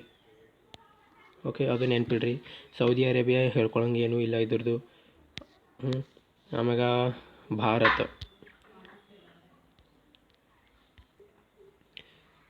ಸೊ ನೆಕ್ಸ್ಟ್ ಕ್ವಶನು, ಭೂಕುಸಿತ ಅಧ್ಯಯನಕ್ಕೆ ಸಂಬಂಧಿಸಿದಂತೆ ರಚನೆಯಾದ ಸಮಿತಿಯ ಅಧ್ಯಕ್ಷರು ಯಾರು? ಭೂಕುಸಿತ ಅಂದರೆ ಇಂಗ್ಲೀಷ್ದಾಗ ಲ್ಯಾಂಡ್ ಸ್ಲೈಡ್ ಅಂತಾರೆ. ಸೊ ಇದ್ರ ಸಂಬಂಧಪಟ್ಟಂತೆ ಕರ್ನಾಟಕದ ರೀಸೆಂಟಾಗಿ ಒಂದು ಕಮಿಟಿ ರೆಡಿಯಾಗಿದೆ, ಅದರ ಅಧ್ಯಕ್ಷರು ಯಾರು? Options Yediyurappa, Ananth Kumar Hegde, Ashish, Eshwarappa, Kasturi Rangan. Correct answer Ananth Hegde, Ashish. B option correct. ಏನಪ್ಪ ಲ್ಯಾಂಡ್ ಸ್ಲೈಡ್ ಏನಂದ್ರೆ ಇದು ಲ್ಯಾಂಡ್ ಐತೆ ಅನ್ಕೋರಿ, ಹಿಂಗೆ ಇದು ಇಲ್ಲಿ ಒಂಥರ ಹಿಲ್ ಟೈಪ್ ಫಾರ್ಮೇಷನ್ ಆಗಿದೆ, ಇದು ಗುಡ್ಡ ಥರ ಫಾರ್ಮೇಷನ್ ಆಗಿದೆ. ಸೊ ಇದು ಲ್ಯಾಂಡ್ ಸರ್ಫೇಸು. ಇವಾಗ ಭೂಮಿ ಒಳಗಿಂದು ವೋಲ್ಕ್ಯಾನಿಕ್ ಆ್ಯಕ್ಟಿವಿಟೀಸಿಂದ, ವೋಲ್ಕ್ಯಾನಿಕ್ ಎರಪ್ಷನ್ ಆಗಿರ್ಬೋದು, ಅಂದರೆ ಜ್ವಾಲಾಮುಖಿಯ ಸ್ಫೋಟ ಆಗಿರ್ಬೋದು, ಬೇರೆ ನ್ಯಾಚುರಲ್ ಡಿಸಾಸ್ಟರ್ ಆಗಿರ್ಬೋದು, ಆಮೇಲೆ ಭೂಮಿ ಒಳಗೆ ಗ್ರೌಂಡ್ ವಾಟರ್ ಜಾಸ್ತಿ ಸ್ಟೋರೇಜ್ ಆಗಿರ್ಬೋದು, ಅವೆಲ್ಲ ಕಾರಣದಿಂದ ಇದ್ರೊಳಗೆ ಚೇಂಜಸ್ ಬರ್ತಾವೆ ರೀ. ಇದ್ರೊಳಗೆ ಚೇಂಜಸ್ ಬಂದು ಇದು ಮ್ಯಾಗಿಂದ ಹಿಂಗೆ ಈ ಸ್ಲೋಪ್ ಐತಲ್ಲ, ಈ ಸ್ಲೋಪ್ ಫಾಲೋ ಮಾಡಿ ಕೆಳಗೆ ಬಿದ್ದು ಹೋಗ್ಬಿಡ್ತದೆ. ಇದೆಷ್ಟು ಇದೇ ಲ್ಯಾಂಡ್ ಸ್ಲೈಡ್. ಈ ಲ್ಯಾಂಡ್ ಸ್ಲೈಡಿಗೆ ಕಾರಣ ವೋಲ್ಕ್ಯಾನಿಕ್ ಎರಪ್ಷನ್ ಅಂದರೆ ಜ್ವಾಲಾಮುಖಿ ಸ್ಫೋಟ ಆಗಿರ್ಬೋದು, ಭೂಕಂಪ ಆಗಿರ್ಬೋದು, ಗ್ರೌಂಡ್ ವಾಟರ್ ಜಾಸ್ತಿ ಆಗಿರ್ಬೋದು, ಹ್ಯೂಮನ್ ಆ್ಯಕ್ಟಿವಿಟೀಸು, ರೋಡ್ ಕನ್ಸ್ಟ್ರಕ್ಷನ್ನು, ಇವೆಲ್ಲ ಕಾರಣ ಆಗ್ತಾವೆ ಲ್ಯಾಂಡ್ ಸ್ಲೈಡ್ ಆಗೋಕ್ಕೆ. ಸೊ ಅದು ಈಗ ಕಮಿಟಿ ಏನು ರೆಕಮೆಂಡ್ ಮಾಡಿದಂದ್ರೆ, ಇದು ಲ್ಯಾಂಡ್ ಸ್ಲೈಡ್ ಐತಲ್ಲ, ಇದು ನ್ಯಾಚುರಲ್ ಡಿಸಾಸ್ಟರ್ದಾಗ ತೊಗೊಂಡು ಬರ್ಬೇಕು. ನ್ಯಾಚುರಲ್ ಡಿಸಾಸ್ಟರ್ದಾಗ ತೊಗೊಂಡು ಬಂದು ನ್ಯಾಚುರಲ್ ಡಿಸಾಸ್ಟರ್ದಾಗ ತೊಗೊಂಡು ಬಂದರೆ ಏನಾಗ್ತದೆ? Natural disaster. ಸೊ ನ್ಯಾಚುರಲ್ ಡಿಸಾಸ್ಟರ್ಗೆ ತಂದ್ರೆ ಏನಾಗ್ತದಂದ್ರೆ central government, state government natural disaster ಆಯ್ತು ಅಂದ್ರೆ ಫಂಡ್ ರಿಲೀಸ್ ಮಾಡ್ತಾರೆ ಯಾವಾಗಲೂ ಯೂಸ್ ಮಾಡ್ಕೊಳಕ್ಕೆ. ಸೊ ಹಿಂಗೆ ನ್ಯಾಚುರಲ್ ಡಿಸಾಸ್ಟರ್ ವ್ಯಾಪ್ತಿಗೆ ಒಳಪಡ್ತಂದ್ರೆ ಸೆಂಟ್ರಲ್ ಗೌರ್ಮೆಂಟ್ದು ಫಂಡ್ ಸಿಗ್ತದೆ, ಸ್ಟೇಟ್ ಗೌರ್ಮೆಂಟ್ದು ಫಂಡ್ ಸಿಗ್ತದೆ. ಅದು ಯೂಸ್ ಮಾಡಿಕೊಂಡು ಇದು ಕ್ಲಿಯರ್ ಮಾಡ್ಬೋದು, ನೀವು ಓವರ್ಟೇಕ್ ಮಾಡ್ಬೋದು, ಆ ಸಿಚುವೇಶನ್ ಓವರ್ಕಮ್ ಮಾಡ್ಬೋದು, ಸಾರಿ. ಸೊ ಹಿಂಗೆ. ಓಕೆ, ನೆಕ್ಸ್ಟ್ ಕ್ವಶನು, 66th ಆವೃತ್ತಿಯ ವಿಮಲ್ ಫಿಲ್ಮ್ಫೇರ್ ಅವಾರ್ಡ್ನ ಪ್ರಕಾರ ಅತ್ಯುತ್ತಮ ಚಿತ್ರ ಯಾವುದು? ಆಪ್ಷನ್ಸ್ ತಾನಾಜಿ, ಥಪ್ಪಡ್, ಗುಲಾಬೋ ಸಿತಾವೋ, ಯಾವುದೂ ಅಲ್ಲ. So correct answer Thappad. ಇದಿಷ್ಟೇ ನೆನ್ಪಿಡಂಗಿತ್ತಿದ್ರೆ ಬೇರೆ ಏನೂ ನೆನ್ಪಿಡಂಗಿಲ್ಲ. ಇದು ನೆನ್ಪಿಡ್ರಿ, ವಿಮಲ್ ಫಿಲ್ಮ್ಫೇರ್ ಅವಾರ್ಡ್. ಲಾಸ್ಟ್ ಒಂದು ಕ್ವಶನ್ ಬಂದಿತ್ತು ಫಿಲ್ಮ್ಫೇರ್ ಅವಾರ್ಡ್ ಮ್ಯಾಗ, ಅದು ನ್ಯಾಷನಲ್ ಫಿಲ್ಮ್ಫೇರ್ ಅವಾರ್ಡ್, ರಾಷ್ಟ್ರೀಯ ಚಲನಚಿತ್ರ ಪ್ರಶಸ್ತಿ, ನ್ಯಾಷನಲ್ ಫಿಲ್ಮ್ಫೇರ್ ಅವಾರ್ಡ್. ಸೊ ಅದ್ರ ಪ್ರಕಾರ ಯಾವುದು? ಬೆಸ್ಟ್ ಆ್ಯಕ್ಟರ್ ಕೇಳಿದ್ನ. ಬೆಸ್ಟ್ ಆ್ಯಕ್ಟರ್ ಯಾರು ಅದ್ರ ಪ್ರಕಾರ? ಧನುಷ್ ಮತ್ತು ಮನೋಜ್ ಬಾಜ್ಪೇಯಿ. ಇದು ವಿಮಲ್ ಫಿಲ್ಮ್ಫೇರ್ ಪ್ರಕಾರ. ಸೊ ನಿಮ್ಗೆ ಆವಾಗಲೇ ಹೇಳ್ದಾನ, ಯಾವುದೇ ಅವಾರ್ಡ್ ಇಶ್ಯೂ ಮಾಡ್ತಾ ಇದ್ದಾರೆ ಅಂದ್ರೆ, ಅವಾರ್ಡ್ ಕೊಡ್ತಾ ಇದ್ದಾರೆ ಅಂತಂದ್ರೆ ಯಾವುದೈತಿ ಅದು ನೋಡ್ಕೋಬೇಕು ನೀವು. ಇದು ವಿಮಲ್ ಫಿಲ್ಮ್ಫೇರು, ಅದು ನ್ಯಾಷನಲ್ ಫಿಲ್ಮ್ಫೇರು, ಇನ್ನೊಂದು ಬರ್ತಾರೆ ಇಂಟರ್ನ್ಯಾಷನಲ್ ಫಿಲ್ಮ್ಫೇರ್ ಅಂತ. ಎವ್ರಿ ಇಯರ್ ಗೋವಾದಾಗ ನಡೀತದೆ, ಅದೇನೋ ಬಂದಿಲ್ಲ. ಸೊ ಇದು ನೆನ್ಪಿಡ್ಬೇಕು ನೀವು, ಥಪ್ಪಡ್ ಮೂವಿ. ನೆಕ್ಸ್ಟ್ ಕ್ವಶನು, ವಜ್ರಪ್ರಹಾರ ಕಾರ್ಯಾಚರಣೆ ಯಾವ ದೇಶಗಳ ನಡುವೆ ಜರುಗಿತು? ವಜ್ರಪ್ರಹಾರ ಯಾವ ದೇಶಗಳ ನಡುವೆ ಐತ್ರಿ? Vajraprahar options Bharat Pakistan, Bharat America, Bharat England, ಯಾವುದಲ್ಲ ನೋಡಿರಿ. ಯಾವುದೂ ಅಲ್ಲ ನನಗೆ ಟೈಪ್ ಮಾಡೋಕ್ಕೆ ಜಾಸ್ತಿ ಟೈಮ್ ಆಗುತ್ತೆ ಅಂತ ಕೊಟ್ಟಿಲ್ಲ, ಹಿಂಗೂ ಕೊಡ್ತಾರೆ ಆಪ್ಷನ್. ವಜ್ರಪ್ರಹಾರ ಫಸ್ಟ್ ಆಫ್ ಆಲು ಯಾರ ನಡುವೆ ನಡೀತು ಅಂದ್ರೆ ಭಾರತ ಮತ್ತು ಅಮೇರಿಕಾ. ರೈಟ್ ಆನ್ಸರ್ ಇದು. ಬೇರೆದೇನು ನೆನ್ಪಿಡಂಗಿಲ್ಲ. ಇನ್ನು ಭಾರತ ಮತ್ತು ಅಮೇರಿಕಾ ನಡುವೆ ಇನ್ನೂ 2-3 ಎಕ್ಸಸೈಸ್ ನಡೀತಾವೆ. ಯಾವ್ಯಾವು ಅಂತಂದ್ರೆ ಯುದ್ಧ ಅಭ್ಯಾಸ ಆಗಿರ್ಬೋದು, ಆಮೇಲೆ ಖೋಫು, ಆಮೇಲೆ ರೆಡ್ ಫ್ಲ್ಯಾಗು, ಮಲಬಾರು, ಇವೆಲ್ಲ ನೆನ್ಪಿಡ್ಬೇಕು ನೀವು. ಹಿಂಗೆ ಒಂದು ಕ್ವಶನ್ ಬಂತಂದ್ರೆ ಇನ್ನೊಂದಕ್ಕೆ ಕನೆಕ್ಟ್ ಮಾಡಿದ್ರಿ ಅಂದ್ರೆ ನಿಮ್ಮದು long term, for the long term ನಿಮ್ಮ ಮೈಂಡಿನಾಗ ಇರುತ್ತೆ ಅದು. ಇವಾಗ ಕೇಳಿದ್ದು ವಜ್ರಪ್ರಹಾರ. ಓಕೆ, ಇದು ಎಲ್ಲಿ ನಡೀತು ಅಂದ್ರೆ ಹಿಮಾಚಲ್ ಪ್ರದೇಶ್. ನೆಕ್ಸ್ಟ್ ಕ್ವಶನ್ನು, ಫೋರ್ಬ್ಸ್ನ ಪ್ರಕಾರ ವಿಶ್ವದ ಅತಿ ಹೆಚ್ಚು ಬಿಲಿಯನಿಯರ್ಸ್ಗಳನ್ನು ಹೊಂದಿರುವ ನಗರ ಯಾವುದು? ಅತಿ ಹೆಚ್ಚು ಶ್ರೀಮಂತರನ್ನು ಹೊಂದಿದ ನಗರ ಯಾವುದು ಫೋರ್ಬ್ಸ್ನ ಪ್ರಕಾರ? ಆಪ್ಷನ್ಸ್ ಭಾರತ, ಅಮೇರಿಕಾ, ಇಂಗ್ಲೆಂಡ್, ಚೀನಾದ ಬೀಜಿಂಗ್. ಈ ಫೋರ್ಬ್ಸ್ ಪ್ರಕಾರ ಚೀನಾದ ಬೀಜಿಂಗ್ದಾಗ ವಿಶ್ವದಾಗ ಅತಿ ಹೆಚ್ಚು ಬಿಲಿಯನಿಯರ್ಸ್ ಅರ ಅಂತ್ರಿ. ಇದರ ಬೇರೆ ಆಪ್ಷನ್ಸ್ ಏನು ಎಕ್ಸ್ಪ್ಲೇನ್ ಮಾಡೋಂಗಿಲ್ಲ, Bharat, America, England. Next question, ಇತ್ತೀಚೆಗೆ ಯಾವ ಸಂಸ್ಥೆ ತನ್ನ 50ನೇ ಸಂಸ್ಥಾಪನಾ ವರ್ಷಾಚರಣೆ ಆಚರಿಸಿತು? ಅಂದ್ರೆ ಇದು ಶುರುವಾಗಿ 50 ವರ್ಷ ಆಯ್ತಂತ. ಸೊ 50ನೇ ಆಚರಣೆ ಮಾಡೋರಂತ ಇವರು. ಯಾವುದ್ರಿ ಅದು? ಡಿಪಾರ್ಟ್ಮೆಂಟ್ ಯಾವುದು? ಸೈನ್ಸ್ ಆ್ಯಂಡ್ ಟೆಕ್ಕು, ಡಿಫೆನ್ಸ್, ರಕ್ಷಣಾ ಇಲಾಖೆ, ಡಿಫೆನ್ಸು, ಹಣಕಾಸು ಇಲಾಖೆ, ಫೈನಾನ್ಸ್ ಡಿಪಾರ್ಟ್ಮೆಂಟು, ಯಾವುದೂ ಅಲ್ಲ. ಸೊ ವಿಜ್ಞಾನ ಮತ್ತು ತಂತ್ರಜ್ಞಾನ ಕರೆಕ್ಟ್ ಆನ್ಸರ್. ವಿಜ್ಞಾನ ಮತ್ತು ತಂತ್ರಜ್ಞಾನ 1971 ಶುರು ಆಯಿತು. ಸೊ 50 ವರ್ಷ ಐತಿ. ಇಲ್ಲಿ ಮೇ 3 ಶುರು ಆಗಿದೆ. ಇದ್ರ ಬಗ್ಗೆ ಬೇರೆ ಆಪ್ಷನ್ಸ್ ಎಲ್ಲ ಏನು ಎಕ್ಸ್ಪ್ಲೈನ್ ಮಾಡೋಂಗಿಲ್ಲ. ನೆಕ್ಸ್ಟ್ ಕ್ವಶನ್ನು ನೋಡಿರಿ, ಮಿನಿಸ್ಟ್ರಿ ಆಫ್ ಸೈನ್ಸ್ ಆ್ಯಂಡ್ ಟೆಕ್ನಾಲಜಿದಾಗ 2 ಡಿಪಾರ್ಟ್ಮೆಂಟ್ ಹೋಗ್ಬೇಕು. ಒಂದು ಡಿಪಾರ್ಟ್ಮೆಂಟ್ ಆಫ್ ಬಯೋಟೆಕ್ನಾಲಜಿ, ಇನ್ನೊಂದು department of science and technology. So ಇವಾಗ ಆಚರಣೆ ಮಾಡಿದ್ದು department of science and technology. ಇದು ಬರೋದು ಯಾವ್ದು ಮಿನಿಸ್ಟ್ರಿದಾಗ? Ministry of science and technology. ಇದು ನೆನಪಿಡಬೇಕು. ಮಿನಿಸ್ಟ್ರಿ ಆಫ್ ಸೈನ್ಸ್ ಆ್ಯಂಡ್ ಟೆಕ್ನಾಲಜಿದಾಗ 2 ಡಿಪಾರ್ಟ್ಮೆಂಟ್ ಬರ್ತವೆ. ಒಂದು ಡಿಪಾರ್ಟ್ಮೆಂಟ್ ಆಫ್ ಬಯೋಟೆಕ್ನಾಲಜಿ, ಇನ್ನೊಂದು department of science and technology. Next question, ಭಾರತದ ಮೊದಲ ಅಂತಾರಾಜ್ಯ ನದಿ ಜೋಡಣೆ ಯಾವುದು? ಇದು ಭಾಳ ಇಂಪಾರ್ಟೆಂಟ್ ಐತಿ. ಕಾನ್ಸೆಪ್ಟು ಭಾಳ ಅಂದ್ರೆ ಭಾಳ ಸೂಪರ್ಬ್ ಐತಿ ಇದು ಕಾನ್ಸೆಪ್ಟ್. ಏನಿದು ಅಂತಾರಾಜ್ಯ ನದಿ ಜೋಡಣೆ ಅಂದ್ರೆ ಇಂಗ್ಲೀಷ್ದಾಗ ಇಂಟರ್ಲಿಂಕಿಂಗ್ ಆಫ್ ರಿವರ್ ಅಂತಾರೆ. ಇದು ನೋಡಿರಿ ಕಾನ್ಸೆಪ್ಟ್ ಏನು. ಇದು ಕಾನ್ಸೆಪ್ಟ್ ನಂಗಂತೂ ಭಾಳ ಇಷ್ಟ ಆಯಿತು. ಕಾನ್ಸೆಪ್ಟ್ ಏನೈತೆ ಅದು ಸಿಂಪಲಾಗಿ ಎಕ್ಸ್ಪ್ಲೇನ್ ಮಾಡ್ತೀನಿ ನೋಡ್ರಿ. ಅಂತಾರಾಜ್ಯ ನದಿ ಜೋಡಣೆ ಅಂದ್ರೆ ಇಂಟರ್ಲಿಂಕಿಂಗ್ ಆಫ್ ರಿವರ್ ಅಂದ್ರೆ ನೋಡಿರಿ, ಇದು ಆಪ್ಷನ್ ನೋಡೋಣ ಫಸ್ಟ್. ಕಾವೇರಿ, ಗೋದಾವರಿ, ಕೇನ್ ಬೆಟ್ವಾ, ನರ್ಮದಾ, ಚಂಬಲ್, ಯಾವುದೂ ಅಲ್ಲ. ಇದ್ರ ಕರೆಕ್ಟ್ ಆನ್ಸರು ಕೇನ್ ಬೆಟ್ವಾ. ಇವು ಯಾವುದ್ರದ್ದು ಉಪನದಿಗಳು ಅದಾವೆ ರೀ? ಯಮುನಾ ನದಿದು ಉಪನದಿಗಳು. ಇವಾಗ ನಮ್ದು ಕಾನ್ಸೆಪ್ಟ್ ನೋಡೋಣ, ಅಂತಾರಾಜ್ಯ ನದಿ ಜೋಡಣೆ ಅಂದರೆ ಏನು ಅಂತ. ನೋಡಿರಿ, ಕೇನು ಇಲ್ಲೈತಿ. ಸುಮ್ಮನೆ ಎಕ್ಸಾಂಪಲ್ ಹೇಳ್ತಾನೆ, ಎಕ್ಸ್ಪ್ಲೇನ್ ಮಾಡೋ ಸಂಬಂಧ. ಬೇಟ್ವಾ ಇಲ್ಲೈತೆ ಅಂದ್ಕೊಳ್ಳೋಣ. ಓಕೆ, ಇವಾಗ ಕೇನ್ ನದಿದಾಗ ವರ್ಷಕ್ಕೆ ಅತಿ ಹೆಚ್ಚು ನದಿ ಜಮಾ ಆಗ್ತದೆ, ಇದು ನೀರು ಜಮಾ ಆಗ್ತದೆ. ಆಮ್ಯಾಗ ಪ್ರವಾಹ ಬಂತಂದ್ರೆ ಈ ನೀರು ಬೇರೆ ಕಡೆ ಎಲ್ಲ ಹರಿದು ಹೋಗ್ತದೆ ರೀ. ಬೇರೆ ಕಡೆ ಎಲ್ಲ ಹರಿದು ಹೋಗಿದ ಕಾರಣ ಏನಾಯಿತು? ಆ ನದಿದು ಸುತ್ತಮುತ್ತ ಇರೋ ನದಿಗಳೆಲ್ಲ ಕೊಚ್ಕೊಂಡು, ಇದು ಮನೆಗಳೆಲ್ಲ ಕೊಚ್ಕೊಂಡೋದು, ಹಳ್ಳಿಗಳೆಲ್ಲ ಕೊಚ್ಕೊಂಡೋದು, ಹಿಂಗೆ ಪ್ರಾಬ್ಲಮ್ ಐತವೆ ರೀ. ಬೇಟ್ವಾ ನದಿ ಇನ್ನೊಂದು ಐತಿ. ಇದ್ರಾಗ ವರ್ಷಕ್ಕೆ ನೀರೇ ಇರದೆ ಇದು ಸುತ್ತಮುತ್ತ ಇರೋ ಎಷ್ಟೋ ಹಳ್ಳಿಗಳ ಜನರು ನೀರಿಲ್ದೇ ಪರದಾಡ್ತಾರೆ. ಸೊ ಇವಾಗ ಇದು ಎಕ್ಸ್ಟ್ರಾ ನೀರು ಹೋಗಿ ವೇಸ್ಟೇ ಆಗತ್ತೈತಲ್ಲ. ಸೊ ಇವಾಗ ಏನು ಮಾಡಿದರು ಗೌರ್ಮೆಂಟ್ ಏನು ಮಾಡಿದ್ರು, ಕೇನು ಬೇಟ್ವಾ ಇದು ವರ್ಷಕ್ಕೆ ಇದ್ರಾಗ ಹೆಚ್ಚಿಗೆ ನೀರು ಹೋಗಿ ಬೇರೆ ಹಳ್ಳಿಗಳಿಗೆಲ್ಲ ಪ್ರಾಬ್ಲಮ್ ಕ್ರಿಯೇಟ್ ಮಾಡ್ತೈತಿ. ಬಟ್ ಇಲ್ಲಿ ನೋಡಿದ್ರೆ ನೀರೇ ಇಲ್ಲ. ಎಷ್ಟೋ ಜನ ನೀರಿಗೋಸ್ಕರ ಇಲ್ಲಿ ಪರದಾಡ್ತಾ ಇದ್ದಾರೆ. ಸೊ ಇದಕ್ಕೆ ಕನೆಕ್ಟ್ ಮಾಡ್ರಿ ಗೌರ್ಮೆಂಟ್. ಕನೆಕ್ಟ್ ಮಾಡಿ ಒಂದು ಡ್ಯಾಮ್ ಮಧ್ಯೆ ಒಂದು ಡ್ಯಾಮ್ ಕ್ರಿಯೇಟ್ ಮಾಡೋರು. ಆ ಡ್ಯಾಮ್ದಾಗ ಏನು ಮಾಡೋರು ಗೌರ್ಮೆಂಟು, ಇದಕ್ಕೆ ವರ್ಷಕ್ಕೆ ಏನು ಎಕ್ಸ್ಟ್ರಾ ನೀರು ಹೋಗ್ತೈತಲ್ಲ ಕೇನ್ ನದಿ ಒಳಗೆ ಎಕ್ಸ್ಟ್ರಾ ನೀರು ತಂದು ಇಲ್ಲಿ ಸ್ಟೋರ್ ಮಾಡಿರು. ಇವಾಗ ಈ ಎಕ್ಸ್ಟ್ರಾ ನೀರು ಸ್ಟೋರ್ ಮಾಡಿದ್ಮ್ಯಾಗ ಏನಾಗ್ತರಿ, ಎಷ್ಟೋ ಜನ ಇಲ್ಲಿ ಪರದಾಡ್ಲತ್ತಾರೆ ನೀರಿಲ್ಲದೆ. ಆ ನೀರು ಇಲ್ಲಿ ಕನೆಕ್ಟ್ ಮಾಡಿ ಕೆನಲ್ ತೊಗೊಂಡು ಇಲ್ಲಿ ಹರಿಸಿಬಿಟ್ಟು ರೀ ಬೇಟ್ವಾದಾಗ. ಹರಿಸ್ಬಿಟ್ರಿ. ಹೀಗಾಗಿ ಇಲ್ಲಿ ಎಕ್ಸ್ಟ್ರಾ ನೀರಿನ ಪ್ರಾಬ್ಲಮ್ ಸಾಲ್ವ್ ಆಯಿತು. ಇಲ್ಲಿ ನೀರಿಲ್ಲದೆ ಎಷ್ಟೋ ಜನ ಪರದಾಡ್ಲತ್ತಿರೋ ಅದು ಪ್ರಾಬ್ಲಮು ಸಾಲ್ವ್ ಆಗಿಬಿಡ್ತು. ಹಿಂಗಿದು ರಿವರ್ ಲಿಂಕಿಂಗ್. ಇದು ಸೂಪರ್ಬ್ ಕಾನ್ಸೆಪ್ಟು. ನಿಮ್ಗೆ ಅರ್ಥ ಆಯ್ತು ಅಂದ್ಕೊಂಡಿನಿ. ಸೊ ಕೇನ್ ಬೆಟ್ವಾ ಇವೆರಡು ಎದುರದ ಉಪನದಿಗಳು ರೀ, ಯಮುನಾ ನದಿ ಉಪನದಿಗಳು. ಯಮುನಾ ನದಿ ಇನ್ನೊಂದು ನೆನ್ಪಿಡ್ಬೇಕು ನಿಮಗೆಲ್ಲ ಗೊತ್ತೈತಿ. ಗಂಗಾ ನದಿ ಹರಿಯೋದು ಡೈರೆಕ್ಷನ್ ಹಿಂಗೈತೆ ರೀ. ಇದು ಉತ್ತರಾಖಂಡು, ಆಮ್ಯಾಗ ಇದು ವೆಸ್ಟ್ ಬೆಂಗಾಲು.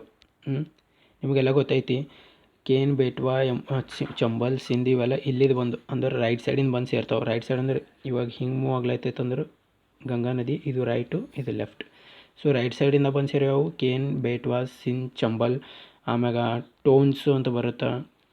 ಈ ಕಡೆಯಿಂದ ಬಂದು ಸೇರ್ಯಾವು ರಾಮಗಂಗಾ, ಗೋಮತಿ, ಘಗ್ಗರ್ ಇವೆಲ್ಲ ಸೇರ್ತಾವೆ. ಬಟ್ ನಾನು ಇದು ಯಾಕೆ ಹೇಳ್ತಾ ಇದ್ದೀನಂದ್ರೆ, ಯಮುನಾ ನದಿ ಒಂದೇ ಹಿಂಗೈತಿ. ಇದ್ರ ಒರಿಜಿನ್ ಆಗ್ತದೆ ಉತ್ತರದಾಗ, ಬಟ್ ಬಂದು ಸೇರ್ತದೆ ದಕ್ಷಿಣದಿಂದ. ಗಂಗಾ ನದಿಯ ಏಕೈಕ ಉಪನದಿ ಉತ್ತರದಲ್ಲಿ ಪ್ರಾರಂಭವಾಗಿ, ಆದರೆ ಅದರ ರೈಟ್ ಸೈಡಿಂದ ಬಂದು ಗಂಗಾ ನದಿ ಸೇರ್ತದೆ.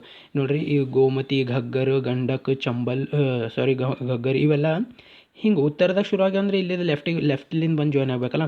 ಬಟ್ ಯಮುನಾ ನದಿ ಒಂದು ಉತ್ತರದಾಗ ಶುರು ಆದರೂ ಕೂಡ ಇಲ್ಲಿಂದ ಬಂದು ಅಂದ್ರೆ ದಕ್ಷಿಣದಿಂದ ಬಂದು ಜಾಯ್ನ್ ಆಗಿಬಿಡ್ತದೆ ಅದಕ್ಕೆ ಯಮುನಾಗೆ. ಸೊ ಇಲ್ಲಿ ಬಂದು ಚಂಬಲ್ ಬೆಟ್ವಾ ಇವೆಲ್ಲ ಜಾಯ್ನ್ ಆಗಿಬಿಡ್ತಾವೆ ಯಮುನಾ ನದಿ. ಹಿಂಗೆ ಕಾನ್ಸೆಪ್ಟ್ ನೆನ್ಪಿಟ್ಕೊರಿ, ಇದು ಭಾಳ ಚಲೋ ಕಾನ್ಸೆಪ್ಟ್ ಐತಿ. ನೆಕ್ಸ್ಟ್ ಕ್ವಶನ್ಗೆ ಮೂವ್ ಆಗೋಣ. ರಕ್ಷಣಾ ವೆಬ್ಸೈಟ್ ಮಿಲಿಟರಿ ಡೈರೆಕ್ಟರ್ನ ವರದಿ ಪ್ರಕಾರ ವಿಶ್ವದ ಬಲಿಷ್ಠ ಸೇನಾ ಶಕ್ತಿಯಲ್ಲಿ ಭಾರತದ ಸ್ಥಾನ. ಇದು ಭಾಳ ಚಲೋ ಐತಿ ಕ್ವಶನು. ಆಪ್ಷನ್ಸ್ ನೋಡಿರಿ, 5ನೇದು 4ನೇದು 3ನೇದು. ಕರೆಕ್ಟ್ ಆನ್ಸರ್ ಬಂದುಬಿಟ್ಟು ಇದ್ರದ್ದು ಇಂಡಿಯಾದ ರ್ಯಾಂಕಿಂಗ್, ಇಂಡಿಯಾ ಸ್ಟ್ಯಾಂಡ್ಸ್ ಎಟ್ 4th ಪೊಸಿಷನ್.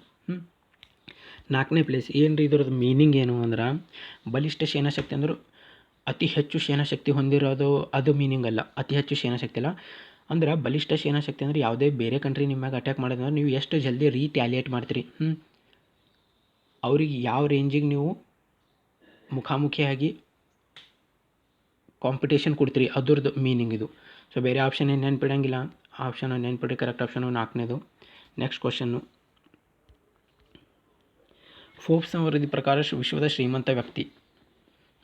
ಇದು ಕನ್ಫ್ಯೂಸ್ ಆಗ್ಬೋದು ನೀವು ಕ್ವಶನ್, ಯಾಕಂದ್ರೆ ಆಪ್ಷನ್ಸ್ ನೋಡ್ರಿ, Elon Musk, Jeff Bezos, Ambani, bill Gates. ರೀಸೆಂಟಾಗಿ ಎಲನ್ ಮಸ್ಕ್ ಒಂದು 2-3 ವರದಿ ಪ್ರಕಾರ, ಫೋರ್ಬ್ಸ್ ವರದಿ ಪ್ರಕಾರ ಒಂದು ಹೋದ ತಿಂಗಳು, ಆಮೇಲೆ ಮಾರ್ಚಲ್ಲಿ ಫೆಬ್ರವರಿಯಲ್ಲಿ ಟಾಪ್ದಾಗಿದ್ದ, ಫಸ್ಟ್ ಇದ್ದ. ಸೊ ಕ್ವಶನ್ ಹೆಂಗೆ ಸೆಟ್ ಮಾಡ್ತಾರೆ ನೋಡ್ರಿ ಎಕ್ಸಾಮ್ದಾಗ. ಫೋರ್ಬ್ಸ್ ವರದಿ ಪ್ರಕಾರ ವಿಶ್ವದ ಶ್ರೀಮಂತ ವ್ಯಕ್ತಿ ಯಾರು ಅಂದ್ರೆ ಫಸ್ಟ್ ಎಲನ್ ಮಸ್ಕ್ ಕೊಟ್ಟಿರ್ತಾರೆ. ಈಗಿನ ಪ್ರಕಾರ ಇದು ಯಾವ ತಿಂಗಳು, ಏಪ್ರಿಲ್ ತಿಂಗಳ ಪ್ರಕಾರ, ಮಾರ್ಚ್ ತಿಂಗಳ ಪ್ರಕಾರ ಅಂತ ಎಕ್ಸಾಮ್ದು ಕೊಡೋಂಗಿಲ್ಲ. ಸೊ ಇವಾಗ ನೆಕ್ಸ್ಟ್ ಮೇದ ಒಂದು ಎಕ್ಸಾಮ್ ಐತೆ ಅಂತಂದ್ರೆ ಇತ್ತೀಚಿನ ಫೋರ್ಬ್ಸ್ ವರದಿ ಪ್ರಕಾರ ಅಂತೇಳಿ ಹಿಂಗೆ ಕೇಳ್ತಾರೆ. ಓಕೆ, ಸೊ ಫೋರ್ಬ್ಸ್ ವರದಿ ಪ್ರಕಾರ ರೈಟ್ ಆನ್ಸರ್ ಏನಿದೆ, ಇದು ಜೆಫ್ ಬೆಜೋಸ್. ಬಟ್ ನಾ ಎಲನ್ ಮಸ್ಕ್ ಫಸ್ಟಿಗೆ ಯಾಕೆ ಇಟ್ಟಿನಿ ಅಂದರೆ ಎಕ್ಸಾಮ್ದಾಗ ಸೇಮ್ ಹಿಂಗೆ ಫಾಲೋ ಮಾಡ್ತಾರೆ ಪ್ಯಾಟರ್ನ್. ನೀವೆಲ್ಲ ಏನು ಓದಿರಿ, ರೀಸೆಂಟಾಗಿ ಒಂದು 2-3 ಸರ್ತಿ ಎಲನ್ ಮಸ್ಕ್ ಟಾಪ್ದಾಗದಾನ ಓದಿ, ಎಕ್ಸಾಮ್ದಾಗ ಫಸ್ಟ್ ಆಪ್ಷನ್ ಅದೇ ಇಟ್ಬಿಡ್ತಾನೆ. ಫೋರ್ಬ್ಸ್ ವರದಿ ಪ್ರಕಾರ ಅತ್ಯಂತ ಶ್ರೀಮಂತ ವ್ಯಕ್ತಿ ಅಂದ್ರೆ ನೀವು ಫಸ್ಟ್ ಇಮಿಡಿಯೇಟಾಗಿ ಎಲನ್ ಮಸ್ಕಿಗೆ ಮಾರ್ಕ್ ಮಾಡ್ತೀರಿ. ಬಟ್ ಆಪ್ಷನು ಜೆಫ್ ಬೆಜೋಸ್ ಬಂದನ್ರಿ. ಮತ್ತು ಜೆಫ್ ಬೆಜೋಸ್ ಕಂಪನಿ ಯಾವುದ್ರಿ, ಅಮೆಜಾನ್.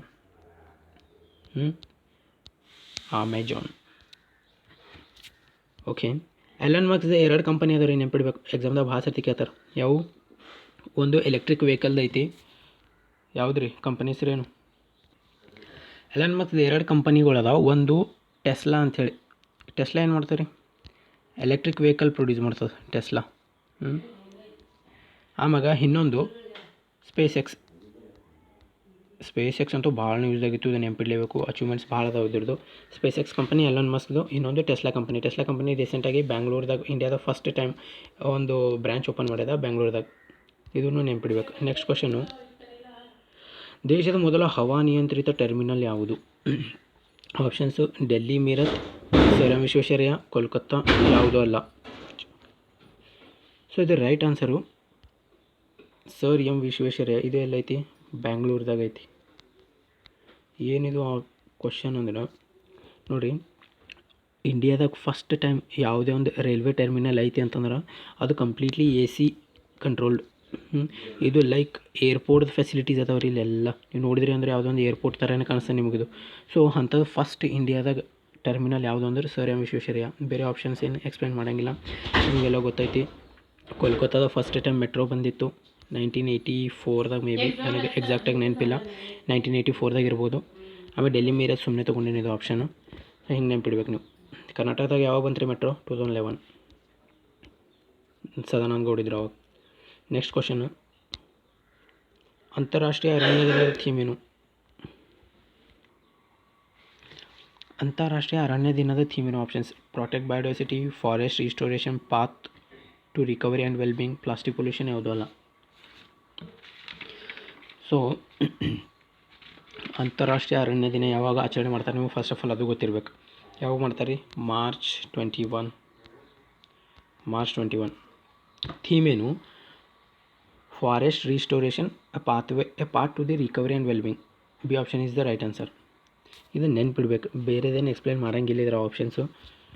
ಸೊ ಈ ಥೀಮ್ ಬಂದಂದ್ರೆ ಭಾಳ ಇಂಪಾರ್ಟೆಂಟ್, ಇವೆಲ್ಲ ನೆನ್ಪಿಡ್ಬೇಕು ನೀವು. ಮಾರ್ಚ್ 21 ಅಂತಾರಾಷ್ಟ್ರೀಯ ಅರಣ್ಯ ದಿನ.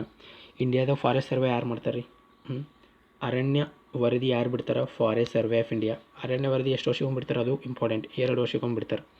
ಸೊ ಇತ್ತೀಚಿನ ವರದಿ ಪ್ರಕಾರ ಭಾಳ ಇಂಪಾರ್ಟೆಂಟ್ ಕ್ವಶನು, ಯಾವ ರಾಜ್ಯಗಳಲ್ಲಿ ಅತಿ ಹೆಚ್ಚು ಅರಣ್ಯ ಅಭಿವೃದ್ಧಿ ಕಾಣಲಾಗಿದೆ. 2 ವರ್ಷದ್ರಾಗ 2019 ರಿಪೋರ್ಟ್ ರಿಲೀಸ್ ಮಾಡಿದ್ರು 20ದ್ರಾಗ. ಅಂದ್ರೆ 2017ರಿಂದ 19 ತನಕ ಏನೇನು ಚೇಂಜಸ್ ಆಗ್ಯಾವ ಅಂತ ಹೇಳಿ ನೋಡಿಕೊಂಡು 20ದಾಗ ರಿಲೀಸ್ ಮಾಡಿದ್ರು ರಿಪೋರ್ಟ್. ಇದ್ರ ಪ್ರಕಾರ ಫಸ್ಟ್ ಕರ್ನಾಟಕ ಅತಿ ಹೆಚ್ಚು 2 ವರ್ಷದ್ರಾಗ ಅರಣ್ಯಗಳನ್ನು ಅಭಿವೃದ್ಧಿಪಡಿಸ್ತು. Next Andhra Pradesh, next Kerala. ಇವು 3 ನೆನಪಿಡಲೇಬೇಕು ನೀವು. ಭಾರತ ಅತಿ ಹೆಚ್ಚು ಅರಣ್ಯ ಎಲ್ಲೈತ್ರಿ ಮಧ್ಯಪ್ರದೇಶ, ಕಮ್ಮಿ ಹರಿಯಾಣ, ಕರ್ನಾಟಕದಾಗ ಅತಿ ಕಮ್ಮಿ ಬಿಜಾಪುರ. ಹಿಂಗೆ ಇವೆಲ್ಲ ಒಂದಕ್ಕೊಂದು ನೆನಪಿಡ್ಬೇಕು ನೀವು. ನೆಕ್ಸ್ಟು 21ರ ವಿಶ್ವ ಜಲ ದಿನದ ಥೀಮ್ ಏನು? ವರ್ಲ್ಡ್ ವಾಟರ್ ಡೇ ಯಾವಾಗೈತಿ? ಮಾರ್ಚ್ 22. ಮಾರ್ಚ್ 22 ವಾಟರ್ ಡೇ ಇದು ಥೀಮ್ ಏನೈತೆ ನೋಡ್ರಿ. ಆಪ್ಷನ್ಸ್ ನೋಡ್ರಿ: protect biodiversity, same forest restoration, plastic pollution, valuing our water ಎಲ್ಲ. ಸೊ ಇದರ theme valuing water, right answer. ಇವೆಲ್ಲ ನೆನ್ಪಿಡ್ಬೇಕು ನೀವು. ರೊಕ್ಕ ಹೊಡೆಯೋದು ಬಿಟ್ಟು ಬೇರೆದು ಏನೋ ಆಪ್ಷನ್ ಇಲ್ಲ ನೋಡಿರಿ. ವ್ಯಾಲ್ಯೂವಿಂಗ್ ವಾಟರ್ ಇದ್ರದ್ದು 2021ಕ್ಕೆ ಮಾರ್ಚ್ 22ಕ್ಕೆ ವರ್ಲ್ಡ್ ವಾಟರ್ ಡೇ ಸೆಲೆಬ್ರೇಟ್ ಮಾಡ್ತಾರೆ. ಸೊ ಇನ್ನೊಂದು ಇಂಪಾರ್ಟೆಂಟ್ ಕ್ವಶನ್ ಅಂದರೆ, ಈ ಸರ್ತಿ ಜಲ ದಿನ ಪ್ರಧಾನಮಂತ್ರಿ ನರೇಂದ್ರ ಮೋದಿಯವರು ಒಂದು ರೀಸೆಂಟಾಗಿ ಒಂದು ಪ್ರಾಜೆಕ್ಟ್ ಲಾಂಚ್ ಮಾಡಿದರು. Jal Shakti Abhiyan catch the rain. Jal Shakti Abhiyan catch the rain ಅಂದ್ರೆ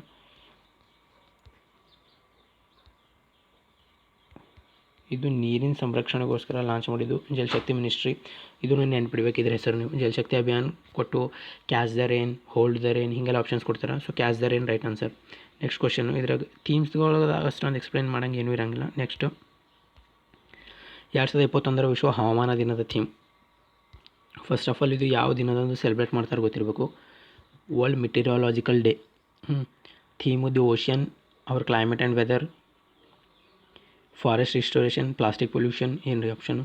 ಸೊ ಸೆಲೆಬ್ರೇಟ್ ಮಾಡೋದು ಮಾರ್ಚ್ 23. ಇದ್ರದ್ದು right answer the ocean, our climate and weather. The ocean ಆದಮೇಲೆ ಕಾಮಾ ಬರಬೇಕು. ಅವರ್ ಕ್ಲೈಮೇಟ್ ಆ್ಯಂಡ್ ವೆದರ್ ಇದು ವಿಶ್ವ ಹವಾಮಾನ ದಿನ ಮಾರ್ಚ್ 23ರಂದು ಸೆಲೆಬ್ರೇಟ್ ಮಾಡೋಂಥ ಅದರದ್ದು ಥೀಮು. ಬೇರೆದೇನೂ ನೆನಪಿಡಂಗಿಲ್ಲ. ಥೀಮ್ದಾಗ ಇಷ್ಟೇ ಇರ್ತದೆ, ಬೇರೆ ಎಕ್ಸ್ಪ್ಲೇನ್ ಮಾಡೋಂಗೇನು ಹೇಳ್ರಿ. Next question 28. ಅರ್ತ್ ಅವರ್ ಅಥವಾ ಭೂಗಂಟೆ ಆಚರಿಸುವವರು ಯಾರು? ನಾನು ಇದ್ರಾಗ ಸ್ವಲ್ಪ ಟ್ವಿಸ್ಟ್ ಮಾಡೀನಿ. ಅರ್ತ್ ಅವರ್ ಯಾವಾಗ ಆಚರಣೆ ಮಾಡ್ತಾರೆ ಇಂಪಾರ್ಟೆಂಟ್ ಅಲ್ಲ, ಯಾಕಂದ್ರೆ ಅದು ಎಲ್ರಿಗೂ ಗೊತ್ತೈತಿ. ಮಾರ್ಚ್ ಲಾಸ್ಟ್ ಸಾಟರ್ಡೇಗೆ ಆಚರಣೆ ಮಾಡ್ತಾರೆ, ಲಾಸ್ಟ್ ಶನಿವಾರ. ಸೊ ಇದು ಆಚರಣೆ ಮಾಡೋರು ಯಾರು, ಇದು ಕ್ವಶನ್ ಬರ್ಬೋದು ನೆಕ್ಸ್ಟ್ ಎಕ್ಸಾಮ್ದಾಗ. World wildlife fund. Correct answer world wildlife fund ಇದ್ರದ್ದು. ಆಚರಣೆ ಮಾಡೋರು ವರ್ಲ್ಡ್ ವೈಲ್ಡ್ ಲೈಫ್ ಫಂಡ್. ಯಾಕೆ ಆಚರಣೆ ಮಾಡ್ತಾರೆ ನೋಡಿರಿ, ಅವತ್ತು ಏನಾಗುತ್ತದೆ, ಲಾಸ್ಟ್ ಸಾಟರ್ಡೇ ಆಫ್ ಮಾರ್ಚು ರಾತ್ರಿ 8:30 PM ಇಂದ 9:30 PM ತನಕ 1 ಅವರ್ ಲೈಟ್ಸ್ ಎಲ್ಲ ಆಫ್ ಮಾಡ್ತಾರೆ. ಸೊ ಲೈಟ್ಸ್ ಎಲ್ಲ ಆಫ್ ಮಾಡಿ 1 ಅವರು ಹಿಂಗೆ ನಾವು ಅಟ್ಮಾಸ್ಫಿಯರ್ದಾಗ ಎಷ್ಟು ಪೊಲ್ಯೂಷನ್ ಮಾಡತ್ತಿದೆ ಅಂಥೇಳಿ 1 ಅವರ್ ಲೈಟ್ಸ್ ಆಫ್ ಮಾಡಿ ಸುಮ್ಮನೆ ಇಮ್ಯಾಜಿನ್ ಮಾಡ್ಬೇಕು ನಾವು. ಆಮೇಲೆ 1 ಅವರ್ ಲೈಟ್ಸ್ ಆಫ್ ಮಾಡೋದ್ರಿಂದ ಎಷ್ಟೋ ಪೊಲ್ಯೂಷನ್ ಕಮ್ಮಿ ಆಗ್ತದೆ ರೀ. ಲೈಟ್ಸ್ ಎಲ್ಲ ಆಫ್ ಆದ ಅಂದ್ರೆ ಕಾರ್ಬನ್ ಡೈಆಕ್ಸೈಡ್ ಎಮಿಷನ್ನು ಕಮ್ಮಿ ಆಗ್ತದೆ, ಎಲ್ಲ ಕಮ್ಮಿ ಆಗ್ತದೆ. 1 ಅವರು ಸುಮ್ಮನೆ ಹಾಗೆ ವರ್ಷಕ್ಕೆ ಇದು ಸೆಲೆಬ್ರೇಟ್ ಮಾಡ್ತಾರೆ. ಸೆಲೆಬ್ರೇಟ್ ಮಾಡೋರು WWF. ಇದ್ರ ಈಗಿನ ಹೆಸರು ಏನೈತೆ ರೀ, ವೈಲ್ಡ್ ಲೈಫ್. WWF ಈಗಿನ ಹೆಸರು world wide fund for nature. ಈಗಿನ ಹೆಸರು ವರ್ಲ್ಡ್ ವೈಲ್ಡ್ ಲೈಫ್ ಫಂಡ್ ಮೊದಲಿಂದ ಹೆಸರು, ಬಟ್ ಈಗಿನ ಹೆಸರು world wide fund for nature. So ಎಕ್ಸಾಮಲ್ಲಿ ಇಷ್ಟೋ ಸರ್ತಿ ಇದ್ರದ್ದು ಲೋಗೋ ಕೇಳಿದ್ರು, ಸಿಂಬಲ್ ಏನೈತೆ ಅಂತ ಕೇಳಿದರು. ರೆಡ್ ಪಾಂಡ ಅಲ್ಲ, ಜೈಂಟ್ ಪಾಂಡ, ದೈತ್ಯ ಪಾಂಡ. ಓಕೆ, ಜೈಂಟ್ ಪಾಂಡ ಇದ್ರದ್ದು ಸಿಂಬಲು. ಫಸ್ಟ್ ಎಲ್ಲ ಆಚರಣೆ ಮಾಡಿರು ಭೂಗಂಟೆ ಅಥವಾ ಅರ್ತ್ ಅವರ್ ಆಸ್ಟ್ರೇಲಿಯಾದಾಗ 2007. ಇದೇ ನೆನ್ಪಿಡೋಂಥ ಅವಶ್ಯಕತೆ ಇಲ್ಲ ನೀವು, ಜಸ್ಟ್ ಇಷ್ಟು ನೆನ್ಪಿಡ್ರಿ. ಮಾರ್ಚ್ ಲಾಸ್ಟ್ ಸಾಟರ್ಡೆ ಆಚರಣೆ ಮಾಡ್ತಾರೆ. ಭೂಗಂಟೆ ಅಥವಾ ಅರ್ತ್ ಅವರು 8:30ಲಿಂದ 9:30 ತನಕ 1 ಅವರ್ ಕರೆಂಟ್ ತೆಗೆದು ಸೊ ಅಟ್ಮಾಸ್ಫಿಯರ್ದಾಗ ಪೊಲ್ಯೂಷನ್ ಕಮ್ಮಿ ಮಾಡೋ ಸಂಬಂಧ ಇದು ಮಾಡ್ತಾರೆ. 1 ತಾಸು ಆಚರಣೆ ಮಾಡೋರು ಯಾರು, world wide fund for nature. ಇದ್ರದ್ದು ಈಗಿನ ಹೆಸರು, ಆಮೇಲೆ ಮೊದಲಿನ ಹೆಸರು ಏನಿತ್ತು world wide fund for nature ಇತ್ತು. Next question, one planet summit ಯಾವ ದೇಶದ ಅಧ್ಯಕ್ಷತೆಯಲ್ಲಿ ಜರುಗಿತು? Right answer France. One planet summit ಇದೊಂದು ಏನು ಎಕ್ಸ್ಪ್ಲೈನ್ ಮಾಡೋಂಗಿಲ್ಲ. ಒನ್ ಪ್ಲಾನೆಟ್ ಸಮಿಟು ಸೊ ಹೆಸರೇ ಹೇಳ್ದಂಗೆ ಇದು ಪ್ಲಾನೆಟ್, ಯಾವ ಪ್ಲಾನೆಟ್ ಆಗಿದ್ರೆ ನಾವು ಅರ್ತ್. ಸೊ ಅದರದ ರಕ್ಷಣೆಗೋಸ್ಕರ ಇದು ಸಬ್ಮಿಟ್ ಆಯಿತು. ಅಷ್ಟೇ ನೆನ್ಪಿಡ್ರಿ. ಯಾರು ಹೋಸ್ಟ್ ಮಾಡಿದ್ರು ಅಂದರೆ ಯಾರ ಅಧ್ಯಕ್ಷತೆಯಲ್ಲಿ ನಡೀತದೆ? ಫ್ರಾನ್ಸ್ ಅಧ್ಯಕ್ಷತೆಯಲ್ಲಿ ನಡೀತದೆ. ನೆಕ್ಸ್ಟ್ ಕ್ವಶನ್, ಇತ್ತೀಚೆಗೆ ವರದಿಯಲ್ಲಿದ್ದ ಸಾವಿತ್ರಿಬಾಯಿ ಫುಲೆ ಮತ್ತು ಕಸ್ತೂರ್ಬಾ ಇವುಗಳು. ಭಾಳ ಇಂಪಾರ್ಟೆಂಟ್ ಕ್ವಶನ್ ಐತೆ ನೋಡ್ರಿ. ಇತ್ತೀಚೆಗೆ ವರದಿಯಲ್ಲಿದ್ದ ಸಾವಿತ್ರಿಬಾಯಿ ಫುಲೆ ಮತ್ತು ಕಸ್ತೂರ್ಬಾ ಇವು ಏನವಪ್ಪ ಅಂತಂದ್ರೆ ಇವು ಫಾಸ್ಟ್ ಪ್ಯಾಟ್ರೋಲಿಂಗ್ ವೆಸಲ್ ಅಂದ್ರೆ ಗಸ್ತು ನೌಕೆಗಳು. ಗಸ್ತು ನೌಕೆ ಅಂದ್ರೆ ನೋಡ್ರಿ, ಪ್ಯಾಟ್ರೋಲಿಂಗ್ ಮಾಡೋದಂದ್ರೆ ಏನು ರೀ? ಇದು ಇಂಡಿಯಾದ ಸಮುದ್ರ ಅನ್ಕೋರಿ, ಇಂಡಿಯನ್ ಓಷನ್ ಅನ್ಕೋರಿ. ಇದು ಯಾವುದೋ ಬೇರೆ ಕಂಟ್ರಿಲಿಂದ ಹಡಗು ಇಲ್ಲೊಂದು ಬರ್ತಾಯಿತ್ತಂದ್ರೆ ಇಲ್ಲಿ ಬರ್ತಾಯಿತ್ತಂದ್ರೆ ಇವು ಹಡಗುಗಳು ಏನು ಮಾಡ್ತಾವೆ? So first of all Savitribai Phule ಮತ್ತು ಕಸ್ತೂರ್ಬಾ ಏನೋ ಇವು ಶಿಕ್ಷಣ ಸಂಸ್ಥೆಗಳು, NGOಗಳು, ಗಸ್ತು ಹಡಗುಗಳು ಯಾವುದೂ ಅಲ್ಲ. ಸೊ ರೈಟ್ ಆನ್ಸರು ಗಸ್ತು ಹಡಗುಗಳು. ಗಸ್ತು ಹಡಗುಗಳು ಅಂದ್ರೆ ಭಾರತದ ಇಂಡಿಯನ್ ಓಷನ್ ರೀಜನ್ದಾಗ ಯಾವುದೇ ಥರದ ಬೇರೆ ಕಂಟ್ರಿದು ಹಡಗುಗಳು ಬರ್ತಾ ಇದ್ದಾವೆ ಅಂತ ಚೆಕ್ ಮಾಡೋದು, ಬೇರೆ ಹಡಗುಗಳು ಯಾವುದಾದ್ರೂ ಅಟ್ಯಾಕ್ ಮಾಡ್ತಾಯಿದ್ದಾವೆ ಅಂತ ಚೆಕ್ ಮಾಡೋದು, ಹಿಂಗೆ ಮಾಡಿ ಫಿಷರ್ಮೆನ್ಗಳಿಗೆ ಮೀನುಗಾರಿಕೆ ಮಾಡ್ತಾರಲ್ರಿ ಅವರಿಗೆಲ್ಲ ಇನ್ಫಾರ್ಮೇಷನ್ ಪ್ರೊವೈಡ್ ಮಾಡಿ ಅವರಿಗೆಲ್ಲ ರಕ್ಷಣೆ ಮಾಡೋದು ಇದ್ರ ಕೆಲಸ ಸಾವಿತ್ರಿಬಾಯಿ ಫುಲೆ ಮತ್ತು ಕಸ್ತೂರ್ಬಾ. ಸೊ ಅರ್ಥ ಆಯ್ತು ಅಂದ್ಕೊಂಡಿದ್ದೀನಿ. ನೆಕ್ಸ್ಟ್ ಕ್ವಶನು, ಪರಮಾಣು ಕ್ಷಿಪಣಿ ಪತ್ತೆ ಮಾಡುವ ಸಾಗರ ನೌಕೆಯ ಹೆಸರು? INS ವರದ್, INS ಧ್ರುವ, INS ಸಿಂಧುವೀರ್ ಯಾವುದೂ ಅಲ್ಲ. ಸೊ ಇದ್ರ ಕರೆಕ್ಟ್ ಆನ್ಸರು INS ಧ್ರುವ. ಪರಮಾಣು ಕ್ಷಿಪಣಿ ಪತ್ತೆ ಮಾಡುವ ಇದ್ರ ಕೆಲಸ ಏನು ರೀ? ಇದ್ರ ಕೆಲಸ ಏನಪ್ಪ ಅಂತಂದ್ರೆ ಬೇರೆ ಯಾವುದೇ ಕಂಟ್ರಿ ರಹಸ್ಯವಾಗಿ ಮಿಸೈಲ್ ಅಟ್ಯಾಕ್ ಮಾಡ್ತಂದ್ರೆ ರಹಸ್ಯವಾಗಿ ಮಿಸೈಲ್ ಅಟ್ಯಾಕ್ ಮಾಡ್ತಂದ್ರೆ ಆ ಮಿಸೈಲ್ ಲಾಂಚ್ ಆಗಿ ಬೇರೆ ದೇಶದ ಮ್ಯಾಗೆ ಇನ್ನೂ ಬಂದು ಬೀಳೋಕ್ಕಿಂತ ಮೊದಲೇ ಇದು ಆ ಮಿಸೈಲ್ ಪತ್ತೆ ಮಾಡಿ INS ಧ್ರುವ ಏನು ಮಾಡ್ತಾರೆ? ಆ ಮಿಸೈಲ್ ಪತ್ತೆ ಮಾಡಿ ಅದಕ್ಕೆ ಕೊನೆಗಾಣಿಸ್ಬಿಡ್ತದೆ ರೀ. ಇದು ಯಾವುದು? INS Dhruva. ಫಾರ್ ಎಕ್ಸಾಂಪಲ್ ಇವಾಗ ನೀವು ಚೈನಾ ನೋಡ್ತಾ ಇರ್ಬೋದು. ಚೈನಾದ ಸಮುದ್ರದಾಗ ಭಾಳ ಸ್ಟ್ರಾಂಗ್ ಹೋಲ್ಡ್ ಐತಿ ಅದ್ರದ್ದು. ಸೊ ಬೇರೆ ಯಾವುದೇ ದೇಶದ ಮ್ಯಾಗೆ ಅಟ್ಯಾಕ್ ಮಾಡೋಕ್ಕಿಂತ ಮುಂಚೆನೇ, ಚೈನಾದ ಯಾವುದೇ ಕ್ಷಿಪಣಿಗಳು ಅಟ್ಯಾಕ್ ಮಾಡೋ ಮುಂಚೆನೇ ಇದು ಪತ್ತೆ ಹಚ್ಚಿ ಅದಕ್ಕೆ ನಾಶಗೊಳಿಸಿಬಿಡ್ತದೆ. ಯಾವುದು? INS ಧ್ರುವ. ಹಿಂಗೆ. ಸೊ ಇಂತಹ ಫೆಸಿಲಿಟಿ ಹೊಂದಿದ್ದಂಥ ವಿಶ್ವದಾಗ 5ನೇ ದೇಶವಾಗಿ ಭಾರತ ಹೊರಹೊಮ್ಮಿದೆ ರೀ. ಇದಕ್ಕಿಂತ ಮೊದಲು ಯಾವ ಕಂಟ್ರಿಗಳ ಹತ್ರ ಇಂಥ ಫೆಸಿಲಿಟಿ ಇತ್ತಂದ್ರೆ ಇದಕ್ಕಿಂತ ಮೊದಲು ಅಮೇರಿಕಾ, ಚೀನಾ ಮತ್ತು ರಷ್ಯಾ ಇವು ಮೂರು ಎಲ್ಲದ್ರಾಗ ಇರ್ತಾವೆ ನೋಡ್ರಿ. ಅಮೇರಿಕಾ, ಚೀನಾ, ರಷ್ಯಾ, ಫ್ರಾನ್ಸ್, ಈಗ India 5th country. Okay. So next country. So ಇದ್ರ ಕೆಲಸ ಯಾವುದೇ ಕ್ಷಿಪಣಿ ಲಾಂಚ್ ಮಾಡ್ತಂದ್ರೆ ಅದು ಬೇರೆ ಕಂಟ್ರಿ ಮೇಲೆ ಹೋಗಿ ಅಟ್ಯಾಕ್ ಮಾಡೋಕ್ಕಿಂತ ಮುಂಚೆನೇ ಅದಕ್ಕೆ ಪತ್ತೆ ಹಚ್ಚಿ ಅದು ನಾಶಗೊಳಿಸ್ತದೆ. INS ಧ್ರುವ. ನೆಕ್ಸ್ಟ್ ಕ್ವಶನ್, ಸ್ಮಾರ್ಟ್ ಸಿಟಿಯಲ್ಲಿ ಸ್ಥಾನ ಪಡೆದ ಕರ್ನಾಟಕದ ಜಿಲ್ಲೆ ಯಾವುದು? ಆಪ್ಷನ್ಸ್: ಬೀದರ್, ಕೊಡಗು, ದಾವಣಗೆರೆ, ಬೆಂಗಳೂರು ನಗರ. ಎಲ್ಲರೂ ಇಮಿಡಿಯೇಟ್ ಬೆಂಗಳೂರು ನಗರ ಹಾಕ್ತಾರೆ ಅನ್ನೋ ಗೊತ್ತು ಆಪ್ಷನ್ಸ್ ಇದೆ. But correct option Davanagere. ಇವಾಗ ಹೆಂಗೆ ಇಲ್ಲಿ ಇಂಡಿಯಾದಾಗ ಸ್ಮಾರ್ಟ್ ಸಿಟಿ ಲಾಂಚ್ ಮಾಡಿದ್ರಲ್ರಿ 2015 100 ಸಿಟಿಗಳಿಗೆ ಡೆವಲಪ್ ಮಾಡೋದು. ಸ್ಮಾರ್ಟ್ ಸಿಟಿದ ಕೆಲಸ ಏನಿದೆ? ಫಸ್ಟ್ ಆಫ್ ಆಲ್ ಸ್ಮಾರ್ಟ್ ಸಿಟಿದಾಗ ಇಂಥ ಸಿಟಿಗಳು ಸೆಲೆಕ್ಟ್ ಮಾಡ್ತಾರೆ. ಸೊ ಬ್ಯಾಕ್ವರ್ಡ್ ಇರಬೇಕು. ಆಮೇಲೆ ಅಲ್ಲಿ ಯಾವುದೇ ಫೆಸಿಲಿಟಿ ಕರೆಕ್ಟಾಗಿ ಸಿಗ್ತಾ ಇರಲಿಲ್ಲಪ್ಪ ಅಂದ್ರೆ ಅಂಥ ಸಿಟಿ ಸೆಲೆಕ್ಟ್ ಮಾಡಿ ಅದಕ್ಕೆ 5 ವರ್ಷದಾಗ ಪೂರ್ತಿ ಟಾಪ್ ಲೆವೆಲ್ದಾಗ ಡೆವಲಪ್ ಮಾಡಿಬಿಡ್ತಾರೆ. ಎಲ್ಲ ಫೆಸಿಲಿಟೀಸು ಅವೈಲೇಬಲ್ ಇರ್ತಾವೆ ಅಲ್ಲಿ. ಸೊ ಇದು ಸ್ಮಾರ್ಟ್ ಸಿಟಿ ಕೆಲಸ. ಸೊ ಹಾಗೆ ಗ್ಲೋಬಲ್ ಲೆವೆಲ್ದಾಗೂ ಅಂದರೆ ಜಾಗತಿಕ ಲೆವೆಲ್ದಾಗೂ ಸ್ಮಾರ್ಟ್ ಸಿಟಿ ಐತ್ರಿ. ಸೊ ಆ ಜಾಗತಿಕ ಲೆವೆಲ್ದಾಗ ಸ್ಮಾರ್ಟ್ ಸಿಟಿದಾಗ ದಾವಣಗೆರೆ ಸ್ಥಾನ ಪಡೆದೈತೆ ಅಂದ್ರೆ ಏನು? ಇದ್ರ ಕೆಲಸ ಎಲ್ಲ ನೋಡಿ ದಾವಣಗೆರೆದು ಇಂಡಿಯಾದಿಂದ ದಾವಣಗೆರೆಗೆ ಸೆಲೆಕ್ಟ್ ಮಾಡಿದ್ದಾರೆ. ಹಿಂಗೆ ಸ್ಥಾನ ಪಡೆದ ದಾವಣಗೆರೆ. ಇನ್ನೊಂದು ರೀಸೆಂಟಾಗಿ ಒಂದು ಕ್ವಶನ್ ಕೇಳಿದರು. ಇದು ಕರ್ನಾಟಕ ಏನು ಸ್ಮಾರ್ಟ್ ಸಿಟಿ ಸ್ಕೀಮ್ ಐತಲ್ಲ, ಕರ್ನಾಟಕದ ಸ್ಮಾರ್ಟ್ ಸಿಟಿ ಸ್ಕೀಮ್ದಾಗ ಏನು ಇದ್ರದ್ದು ಅಜೆಂಡಾ ಏನಿತ್ತು ಅಂತ ಕೇಳಿದರು. ಎಷ್ಟು ಸಿಟಿಗಳಿಗೆ ಡೆವಲಪ್ ಮಾಡೋದೈತಿ ಅಂತ ಕೇಳಿದರು. 5 ವರ್ಷದಾಗ 100 ನಗರಗಳಿಗೆ ಡೆವಲಪ್ ಮಾಡೋದು ಇದ್ರದ್ದು ಗುರಿ ಇತ್ತು. 5 ವರ್ಷದಾಗ 100 ನಗರಗಳ ಆಯ್ಕೆ ಮಾಡಿ ಅದಕ್ಕೆ ಸ್ಮಾರ್ಟ್ ಸಿಟಿಯಾಗಿ ಡೆವಲಪ್ ಮಾಡೋದು. 100 ನಗರಗಳಿಗೆ 100, 150, 200 ಹಿಂಗೆ ಕೇಳಿದ್ರು ಆಪ್ಷನ್ಸು. ಸೊ 100 ನಗರಗಳು, ಇದು ನೆನ್ಪಿಡ್ಬೇಕು ನಾವು. ನೆಕ್ಸ್ಟ್ 2021 ವಿಶ್ವ ಗ್ರಾಹಕ ಹಕ್ಕುಗಳ ದಿನದ ಥೀಮ್ ಏನು? ಸೊ ಥೀಮ್ ಬೇರೆದೆಲ್ಲ ಓದಕ್ಕೆ ಹೋಗಂಗಿಲ್ಲ, ನಾ ಸುಮ್ಮನೆ ಟೈಮ್ ವೇಸ್ಟ್ ಆಗ್ತದೆ. ಕಾನ್ಸೆಪ್ಟ್ ಏನಪ್ಪ? ವಿಶ್ವ ಗ್ರಾಹಕ ಹಕ್ಕುಗಳ ದಿನದ theme: tackling plastic pollution, tackling air pollution, beating plastic pollution, water and biodiversity. So correct answer tackling plastic pollution. A option is the right answer. Option right answer. ಗ್ರಾಹಕ ಹಕ್ಕುಗಳು ಅಂದ ತಕ್ಷಣ ನಿಮ್ಮ ತಲೆಗೆ ಒಂದು ಕ್ವಶನ್ ಬರಬೇಕು. ಗ್ರಾಹಕ ಹಕ್ಕುಗಳು ಯಾವಾಗ, ಗ್ರಾಹಕ ಹಕ್ಕುಗಳ ಆ್ಯಕ್ಟ್ ಯಾವಾಗ ಬಂತು ರೀ? ಕನ್ಸ್ಯೂಮರ್ ರೈಟ್ಸ್ ಆ್ಯಕ್ಟ್ 1986ದಾಗ ಬಂತು ಇಂಡಿಯಾದಾಗ. ವಿಶ್ವದಾಗ ಮೊದಲು ಗ್ರಾಹಕ ಹಕ್ಕುಗಳು ನೀಡಿದರು ಯಾರು? US. ಇದನ್ನು ನೆನ್ಪಿಡ್ಬೇಕು.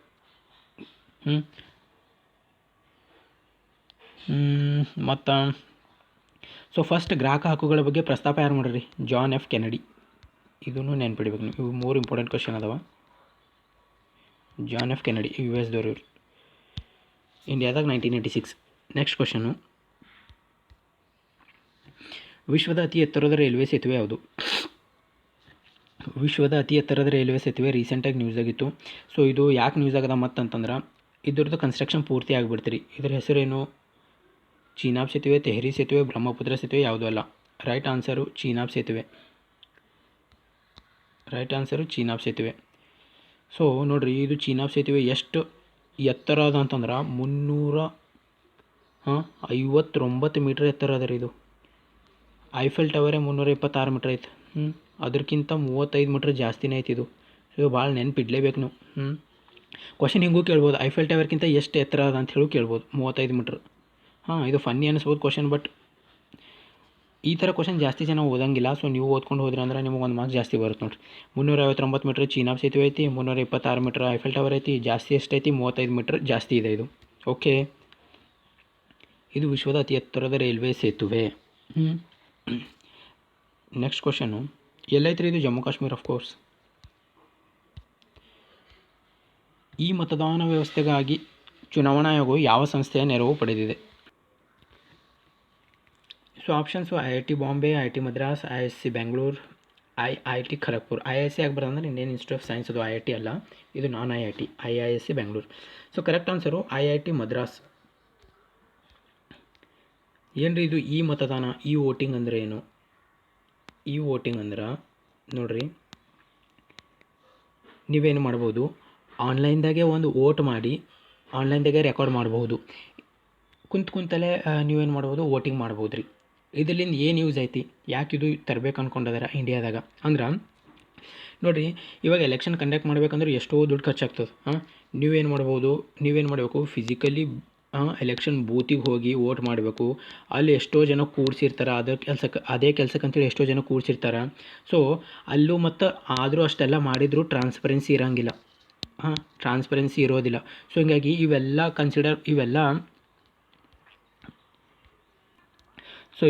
ಫ್ಯಾಕ್ಟರ್ಸ್ಗಳು ಕನ್ಸಿಡರ್ ಮಾಡಿಕೊಂಡು ಗೌರ್ಮೆಂಟ್ ಆಫ್ ಇಂಡಿಯಾ ಏನು ಮಾಡ್ತು, ಈ ವೋಟಿಂಗ್ ಜಾರಿ ತರಬೇಕು ಅಂಥೇಳಿ ಅಂದ್ಕೊಂಡಿದ್ರಿ. ಇದರಿಂದ ಏನೇನು ಆಗ್ತದೆ advantages? First of all cost ಕಮ್ಮಿ ಆಗ್ತದೆ ರೀ ಭಾಳ.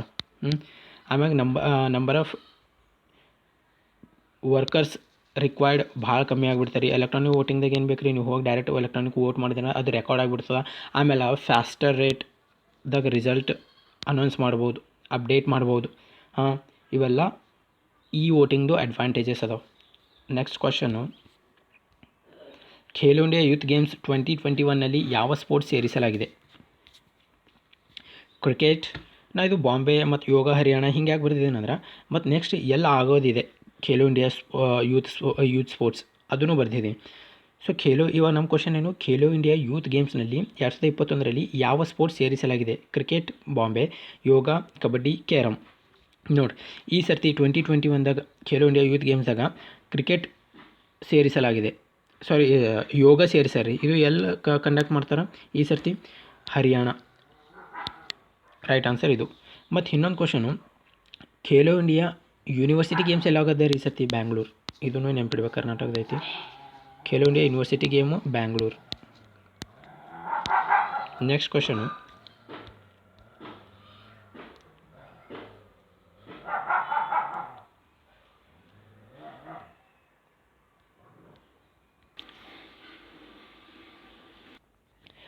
ಕ್ವಶನು, ಏಕಕಾಲಕ್ಕೆ 2 ರನ್ವೇ ಬಳಸಬಹುದಾದ ದಕ್ಷಿಣ ಭಾರತದ ಏಕೈಕ ಏರ್ಪೋರ್ಟ್ ಯಾವುದು?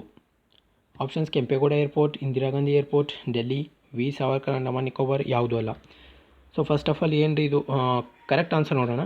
ಕರೆಕ್ಟ್ ಆನ್ಸರ್ ನೋಡಿ ಕಾನ್ಸೆಪ್ಟ್ ನೋಡೋಣ. Correct answer Kempegowda airport. Bangalore, Kempegowda airport Bangalore. Next ಇವಾಗ ಇದು ಕಾನ್ಸೆಪ್ಟ್ ಏನು ತಿಳ್ಕೊಳ್ಳೋಣ ನೋಡಿರಿ. ಯಾವುದೇ ಒಂದು ರನ್ವೇ ಐತಂದ್ರೆ ಈ ಥರ ಅದರೊಳಗೆ ನೀವು ಎಟ್ ಎ ಟೈಮ್ ಸೇಮ್ ಟೈಮಲ್ಲಿ ಡಿಪಾರ್ಚರು ಆಮೇಲೆ ಸೇಮ್ ಟೈಮಲ್ಲಿ ಲ್ಯಾಂಡು ಕೂಡ ಎರಡೂ ಮಾಡೋಕ್ಕಾಗಂಗಿಲ್ಲ. ಒಂದು ಸರ್ತಿ ಡಿಪಾರ್ಚರ್ ಆಗಬೇಕು, ಅದು ಆದಮೇಲೆ ನೀವು ಅದರ ತಂದು ಲ್ಯಾಂಡ್ ಮಾಡ್ಬೋದು ಏರ್ಕ್ರಾಫ್ಟ್. ಬಟ್ ಇದು ಪ್ಯಾರಲಲ್ ಲ್ಯಾಂಡ್ ವೇ ಏನಪ್ಪ ಅಂತಂದ್ರೆ ನೋಡಿರಿ, ಇದು 10 hour ಐತಲ್ಲ, ಇದು ಒಂದು ಸರ್ತಿ ಡಿಪಾರ್ಟ್ ಆಯ್ತು ಅನ್ಕೋರಿ ಏರ್ಕ್ರಾಫ್ಟ್ ಇಲ್ಲಿಂದ ಏರೋಪ್ಲೇನು. ಸೊ ಅದೇ ರನ್ವೇದಾಗ ಇನ್ನೊಂದು ಎಟ್ ಎ ಟೈಮ್ ಇನ್ನೊಂದು ಏರೋಪ್ಲೇನ್ ಬಂದು ಲ್ಯಾಂಡು ಆಗ್ಬೋದು ಇಲ್ಲೇ. ಸೊ ಈ ಥರ ಸಿಸ್ಟಮ್ ಇದು. ಸೊ ಡಿಪಾರ್ಚರು ಮತ್ತು ಲ್ಯಾಂಡಿಂಗ್ ಎರಡೂ ಎಟ್ ಎ ಟೈಮು ಅದೇ ಸೇಮ್ ರನ್ವೇ ಮ್ಯಾಗೆ ಮಾಡ್ಬೋದು. ಇದು ಪ್ಯಾರಲಲ್ ರನ್ವೇ ಅಂತಾರೆ ಇದಕ್ಕೆ. Okay, next question.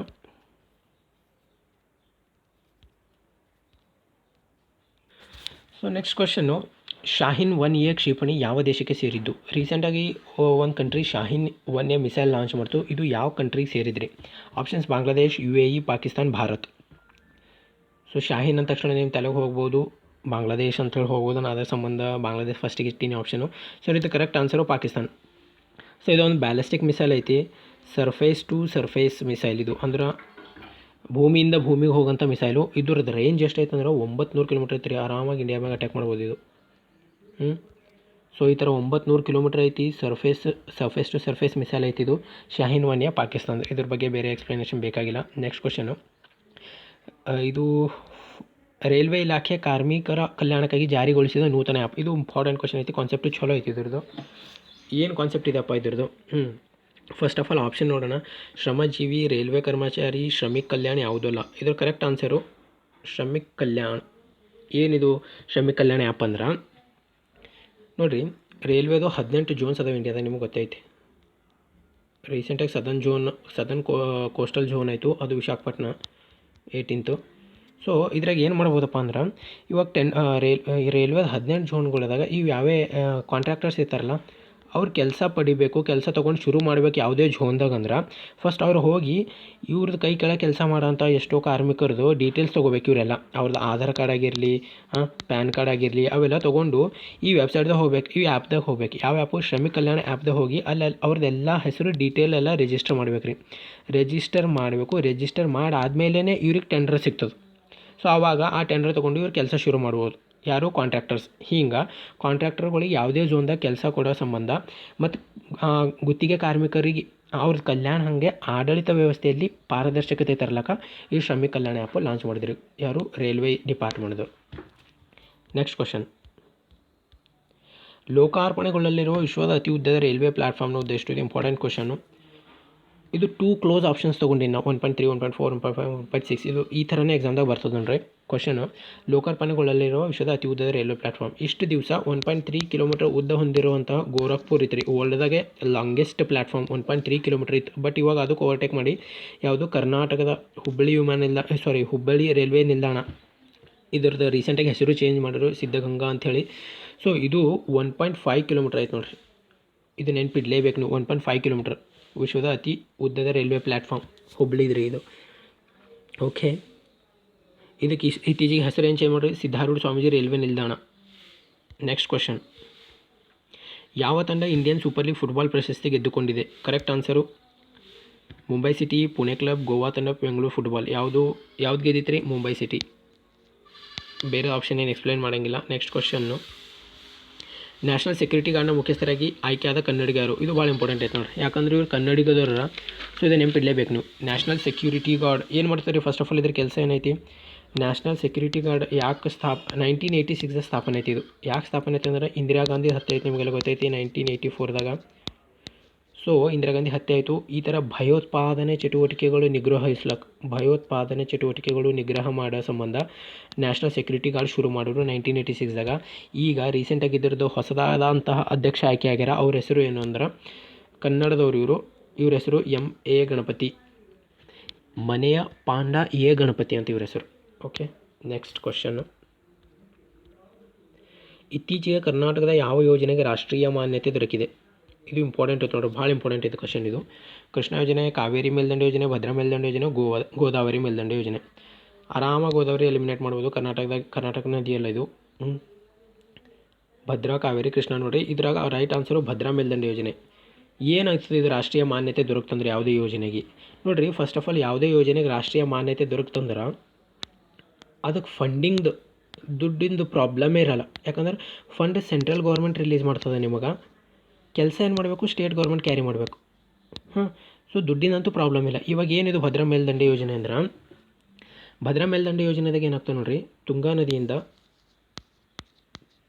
ನದಿಯಿಂದ ಇವೆಲ್ಲ ನಿಮಗೆ ಟಿ ಎಮ್ ಸಿ, ಎಷ್ಟು ಟಿ ಎಮ್ ಸಿ ನೀರು, ಇಷ್ಟು ಟಿ ಎಮ್ ಸಿ ನೀರು ನೆನಪಿಡಬೇಕಾಗಿಲ್ಲ. ಜಸ್ಟ್ ತುಂಗಾ ನದಿಯಿಂದ ನೀರು ತೊಗೊಂಡು ಹರಿಸ್ಬಿಡ್ತಾರೆ. ಎಲ್ಲಿ ಹರಿಸ್ತಾರ ನೀರು ತೊಗೊಂಡು,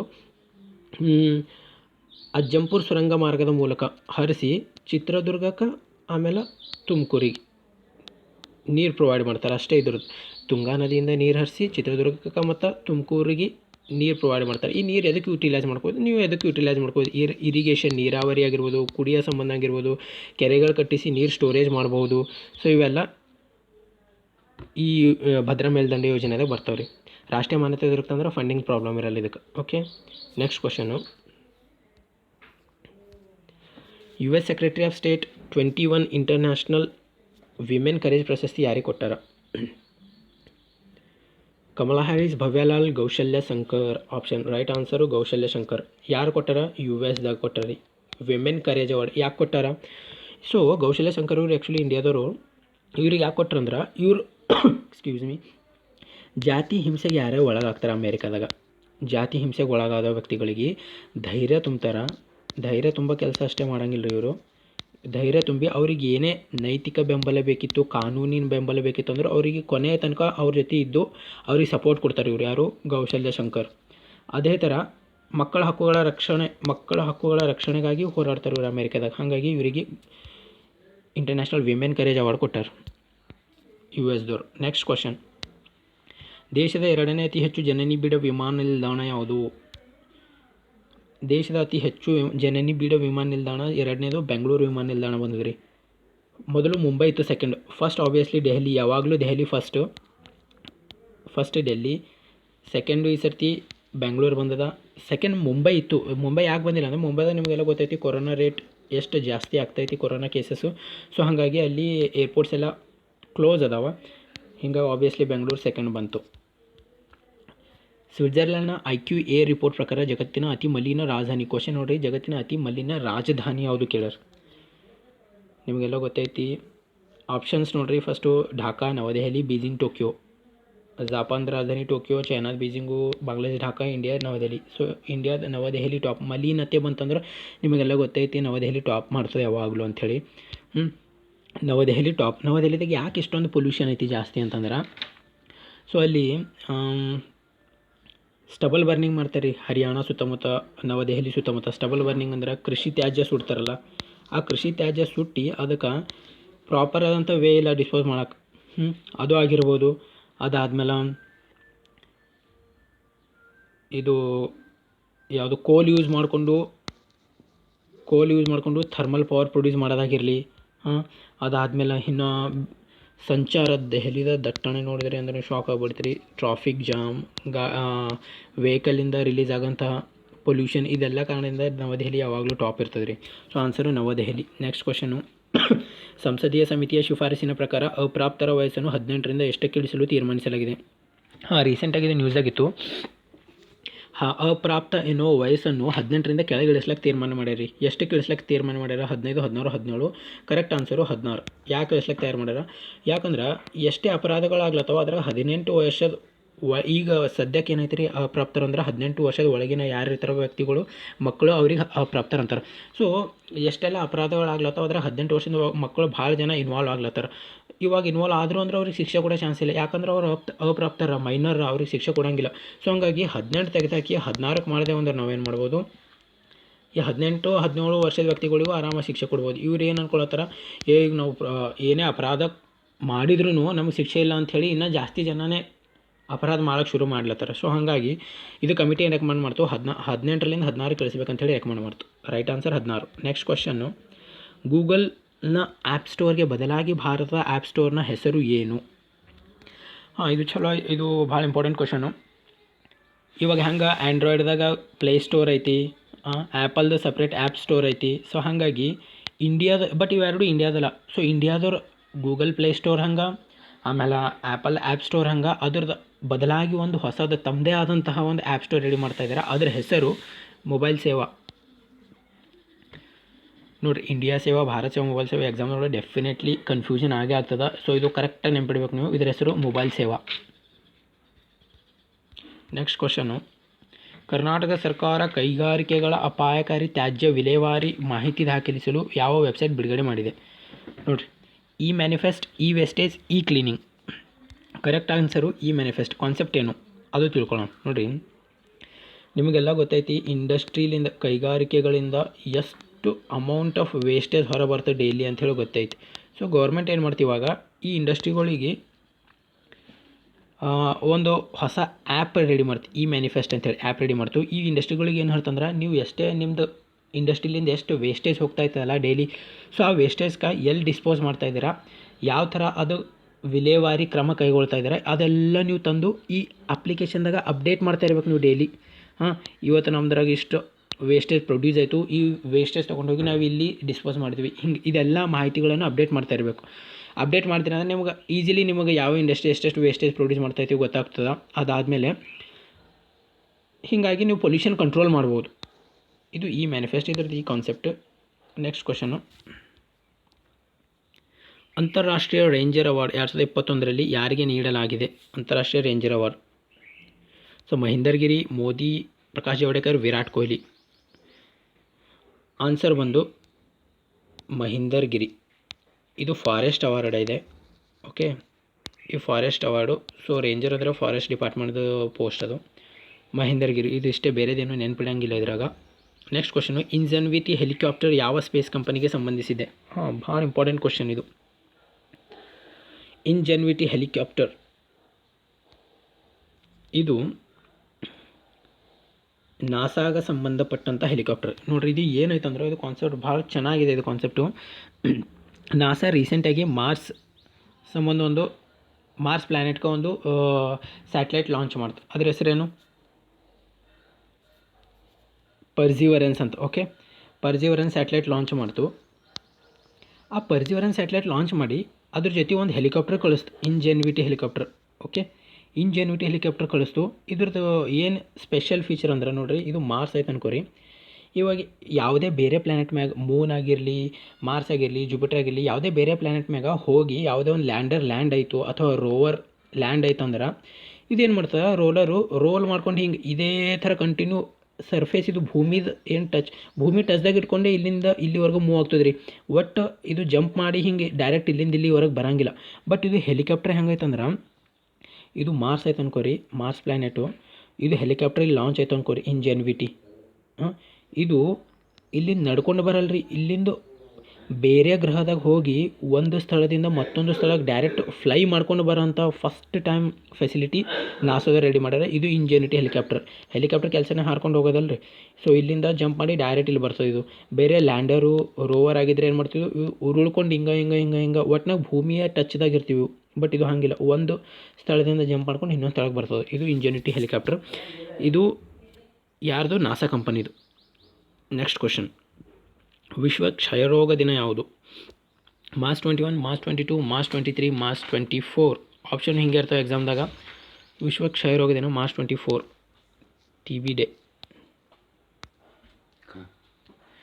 ವರ್ಲ್ಡ್ TB ಡೇ. ಇದ್ರ ಥೀಮು ನೆನ್ಪಿಡ್ಬೇಕು ನೀವು. ಥೀಮ್ ಏನೈತಿ ಅಂದ್ರೆ the clock is ticking. The clock is ticking. Theme ಯಾಕೆ ತೊಗೊಂಡಿಲ್ಲ ಅಂದ್ರೆ ನಾನು ಥೀಮು ಓದಲೇಬೇಕು ನೀವೆಲ್ಲ. ಥೀಮ್ ಇವಾಗ ಜಾಸ್ತಿ ಕೇಳ್ತಾ ಇಲ್ಲ ಎಕ್ಸಾಮ್ದಾಗ. So right answer March 24, the clock is ticking. ಇದ್ರ theme world TB day. India target ಏನೈತೆ ರೀ TB ಎಲಿಮಿನೇಟ್ ಮಾಡೋಕೆ? ಇಂಥವು ಟಾರ್ಗೆಟ್ ಇಯರ್ ಭಾಳ important. India target to eliminate the TB is 2025. TB eliminate ಮಾಡೋಕೆ ಎಷ್ಟೈತಿ? ಮಲೇರಿಯಾ ಎಲಿಮಿನೇಟ್ ಮಾಡೋಕೆ ಒಂದು ಟಾರ್ಗೆಟ್ ಸೆಟ್ ಮಾಡ್ಕೊಂಡೈತಿ ಇಂಡಿಯಾ. ಅದು ಯಾವ ಇಯರು? 2030. ಮಲೇರಿಯಾ ಎಲಿಮಿನೇಟ್ ಮಾಡೋಕೆ 2030, TB ಎಲಿಮಿನೇಟ್ ಮಾಡೋಕೆ 2025. TBಗೆ ಔಷಧಿ ಕಂಡುಹಿಡಿದಂಥ ವ್ಯಕ್ತಿ, ಕಾರಣದಂಥ ಬ್ಯಾಕ್ಟೀರಿಯಾ ಕಂಡುಹಿಡಿದ ವ್ಯಕ್ತಿ ಹೆಸರೇನು? Robert Koch. TB ಬ್ಯಾಕ್ಟೀರಿಯಾ ಕಾರಣದಂಥ ಮೈಕೋಬ್ಯಾಕ್ಟೀರಿಯಾ ಟ್ಯೂಬರ್ಕುಲೋಸಿಸ್ ಕಂಡುಹಿಡಿದ್ರು. ಅದ್ರ ಸಂಬಂಧ ಇಂಪಾರ್ಟೆಂಟ್ ಕ್ವಶನ್ ಏನಂತಂದರೆ, ಇವರಿಗೆ ಈ ರಾಬರ್ಟ್ ಕೊಚ್ ಐತಲ್ಲ, ಅವರಿಗೆ ಯಾವಾಗ ನೋಬೆಲ್ ಪ್ರೈಸ್ ಕೊಟ್ಟರು? 1905. ನೆಕ್ಸ್ಟ್ ಕ್ವಶನ್ನು, ಭಾರತದ ವಾಯು ನಿಲ್ದಾಣದ ಮುಖ್ಯಸ್ಥರಾಗಿ ನೇಮಕಗೊಂಡವರು. ಈಗ ನೇಮಕಾತಿಗಳು ಬಂದವ್ರಿ. ಇದ್ರಾಗ ಏನು ಅಷ್ಟೊಂದು ಎಕ್ಸ್ಪ್ಲೈನ್ ಮಾಡೋಂಗೆ ಏನೂ ಇಲ್ಲ. ಭಾರತ ವಾಯು ನಿಲ್ದಾಣದ ಮುಖ್ಯಸ್ಥರಾಗಿ ನೇಮಕಗೊಂಡವರು ಯಾರು? ಸಂಜೀವ್ ಕುಮಾರ್. ಇವು ಜಸ್ಟ್ ಎಕ್ಸ್ಪ್ಲೈನ್ ಮಾಡಿ ಹೋಗ್ತಾ ಇರ್ತೀನಿ ನಾನು. ಸಂಜೀವ್ ಕುಮಾರು.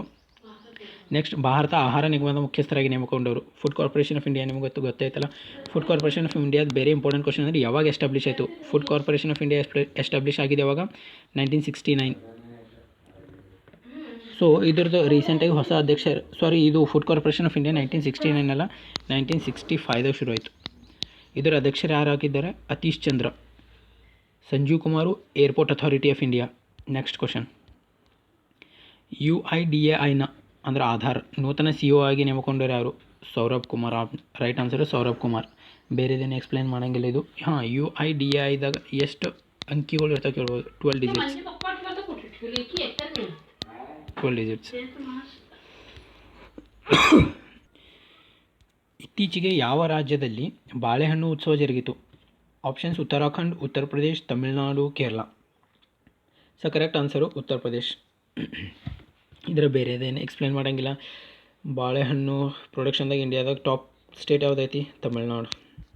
ಇದಿಷ್ಟು ನೆನ್ಪಿಡ್ಬೇಕು. ನೆಕ್ಸ್ಟ್ ಕ್ವಶನ್, ಗ್ರಾಮಿ ಅವಾರ್ಡ್ ಯಾವ ಕ್ಷೇತ್ರದಲ್ಲಿ ನೀಡಲಾಗುತ್ತದೆ? ಇದು ಭಾಳ ಇಂಪಾರ್ಟೆಂಟ್ ಕ್ವಶನ್ ಆಯ್ತು ನೋಡಿರಿ. ಗ್ರಾಮಿ ಅವಾರ್ಡು ಸಂಗೀತ, ಪತ್ರಿಕೋದ್ಯಮ, ಸಾಹಿತ್ಯ, ಕ್ರೀಡೆ. ಗ್ರಾಮಿ ಅವಾರ್ಡ್ ಬಂದು ಸಂಗೀತ ಕ್ಷೇತ್ರದ ಕೊಡ್ತಾರೆ. ಯಾರು ಕೊಡ್ತಾರೆ? United States of America.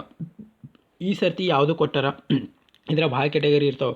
Best album, best recording, dance album. So ಇದು ಅದು ಕ್ವಶನ್ಸ್ ತೊಗೊಂಡಿಲ್ಲ ಅದರ ಸಂಬಂಧವಾಗಿ. ಕ್ವಶನ್ ಇಂಪಾರ್ಟೆಂಟ್ ಏನಪ್ಪ ಅಂದ್ರೆ best album of the year ಅಂತ ಹೇಳಿ ಕೇಳ್ಬೋದು. Best album of the year ಅಂದ್ರೆ ಫೋಲ್ಕ್ಲೋರ್. ನಾ ಬರಿತೀನಿ, ಫೋಲ್ಕ್ಲೋರ್. ಇದು best album of the year. Best album of the year ಫೋಲ್ಕ್ಲೋರು.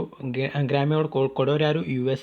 ಯಾವ ಕ್ಷೇತ್ರದ ಕೊಡ್ತಾರೆ? ಮ್ಯೂಸಿಕ್ ಕ್ಷೇತ್ರದಾಗ. ನೆಕ್ಸ್ಟ್ ಕ್ವಶನ್, ಅಂತಾರಾಷ್ಟ್ರೀಯ ಬೌದ್ಧಿಕ ಸೂಚ್ಯಂಕದಲ್ಲಿ ಭಾರತದ ಸ್ಥಾನ ಯಾವುದು? ನೋಡಿರಿ, ಇಂಟೆಲೆಕ್ಚುವಲ್ ಪ್ರಾಪರ್ಟಿ ಅಂತಾರೆ ಇದಕ್ಕೆ.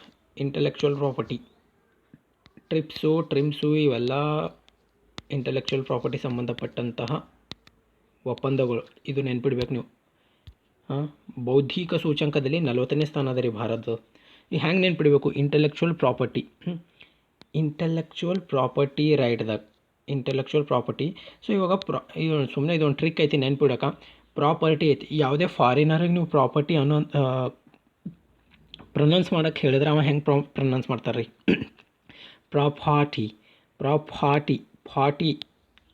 ಈ ಥರ ನೆನ್ಪಿಡ್ರಿ. Next question,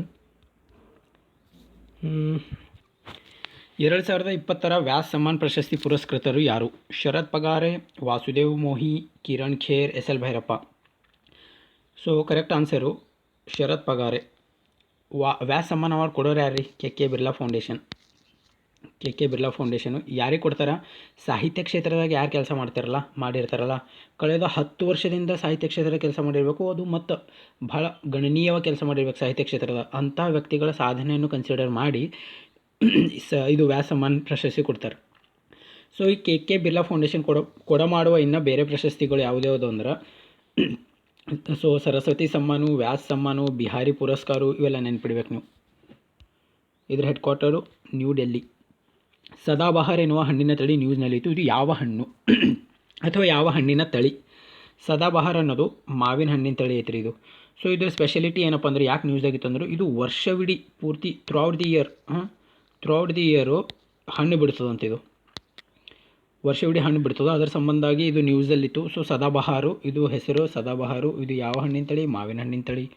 next question, Bombay ಹೈಕೋರ್ಟ್ನ ನೂತನ ಕಟ್ಟಡ ಯಾವ ರಾಜ್ಯದಲ್ಲಿ ಉದ್ಘಾಟಿಸಲಾಗಿದೆ? ಸೊ ಇದರದ್ದು right answer Goa. Right answer. Bombay ಹೈಕೋರ್ಟ್ನ ನೂತನ ಕಟ್ಟಡ ಗೋವಾ ರಾಜ್ಯದಲ್ಲಿ ಉದ್ಘಾಟಿಸಲಾಗಿದೆ.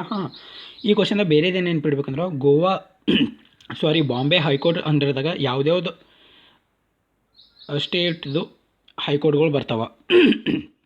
ಬಾಂಬೆ ಹೈಕೋರ್ಟ್ ಯಾವ್ಯಾವ ಸ್ಟೇಟ್ ಮೇಲೆ ಕಂಟ್ರೋಲ್ ಹೊಂದದಂದ್ರೆ ಗೋವಾ, ಅಫ್ಕೋರ್ಸ್ ಮಹಾರಾಷ್ಟ್ರದ ಇದ್ದೇ ಇರುತ್ತೆ. ಗೋವಾ, ಮಹಾರಾಷ್ಟ್ರ, ದಿಯು, ದಮನ್. ನೋಡಿರಿ, ದಿಯು ದಮನ್ ಎರಡು ಸಪ್ರೇಟ್ ಅಲ್ಲ, ರೀಸೆಂಟಾಗಿ ದಿಯು ಮತ್ತು ದಮನ್ಗೆ ಮರ್ಜ್ ಮಾಡ್ರು. Okay, so Diu Daman, Goa, Maharashtra. So ಇವು ಮೂರು ಬರ್ತಾವೆ ಇದ್ರಾಗ. ನೆಕ್ಸ್ಟ್ ಕ್ವೆಶನ್, ಭಾರತ ಮತ್ತು ಯಾವ ದೇಶಗಳ ನಡುವಿನ ಕೇಂದ್ರಾಡಳಿತ ಆಯೋಗಗಳ ನಡುವೆ ಒಪ್ಪಂದ ಮಾಡಲಾಗಿದೆ? ಇದು ಇಂಪಾರ್ಟೆಂಟ್ ಕ್ವೆಶನು. ಭಾರತ ಮತ್ತು ಅಫ್ಘಾನಿಸ್ತಾನ್ ಕೇಂದ್ರಾಡಳಿತ ಆಯೋಗಗಳ ನಡುವೆ ಒಪ್ಪಂದ ಮಾಡಲಾಗಿದೆ. ಯಾಕೆ ಒಪ್ಪಂದ ಮಾಡಿಕೊಂಡ್ರು, ಏನು ಮಾಡಿಕೊಂಡ್ರು? ಇಂಡಿಯಾದಾಗ UPSC ಐತ್ರಿ, ಹಾಗೆ ಅಫ್ಘಾನಿಸ್ತಾನ್ದು ಪಬ್ಲಿಕ್ ಸರ್ವಿಸ್ ಕಮಿಷನ್ ಇರ್ತದೆ, ಒಂದು APSC ಇಲ್ಲ ಬೇರೆದೇನಾದರೂ ಇರ್ಬೋದು. ಅಫ್ಘಾನಿಸ್ತಾನ್ ಪಬ್ಲಿಕ್ ಸರ್ವಿಸ್ ಕಮಿಷನ್ ಇರುತ್ತೆ. ಇವರಿಬ್ಬರ ಮಧ್ಯೆ ಒಪ್ಪಂದ ಮಾಡ್ಕೊಂಡಾರ್ರಿ.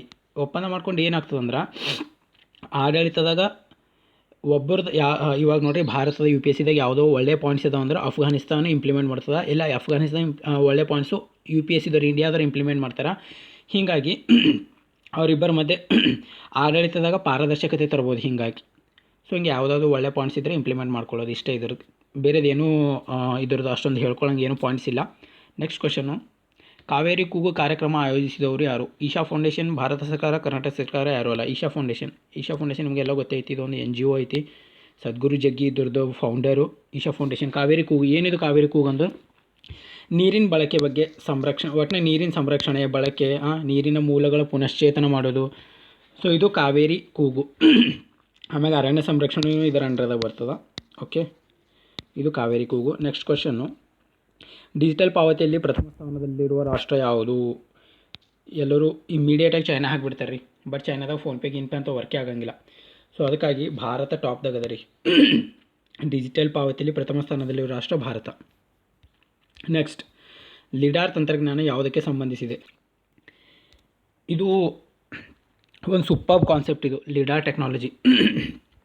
ಏನಿದು ಲಿಡಾರ್ ಟೆಕ್ನಾಲಜಿ ಅಂದ್ರೆ light detection and ranging.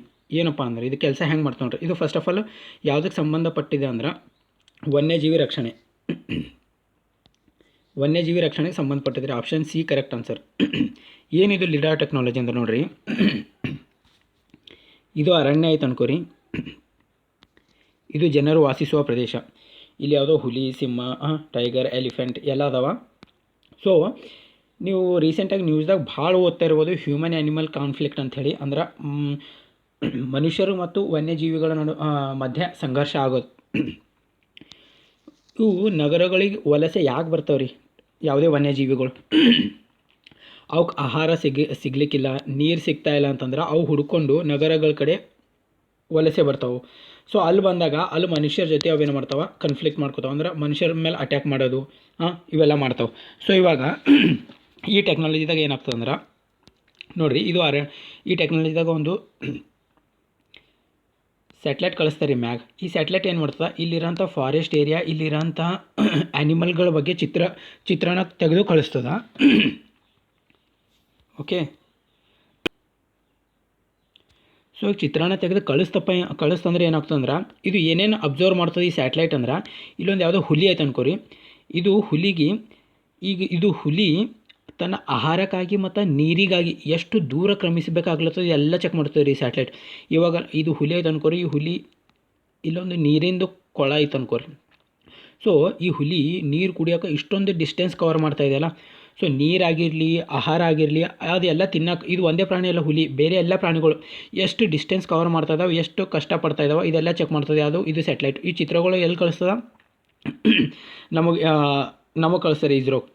So ಇದೆಲ್ಲ ಚೆಕ್ ಮಾಡಿದ್ಮ್ಯಾಗ ನಾವೇನು ಮಾಡ್ಬೋದು ಇವಾಗ, ಸೊ ಈ ಹುಲಿ ಇರುತ್ತದಲ್ಲ, ಇವೆಲ್ಲ ತೊಗೊಂಡು ಸ್ಟಡಿ ಮಾಡಿ ಈ ಹುಲಿ ಇರೋಂಥ ಜಾಗದಾಗೆ ಅದರದ್ದು ಅಕ್ಕಪಕ್ಕ ಜಾಗದಲ್ಲೇ ಪಾಂಡ್ಗಳು ಕ್ರಿಯೇಟ್ ಮಾಡೋದು, ನೀರಿನ ಕೊಳ್ಳ.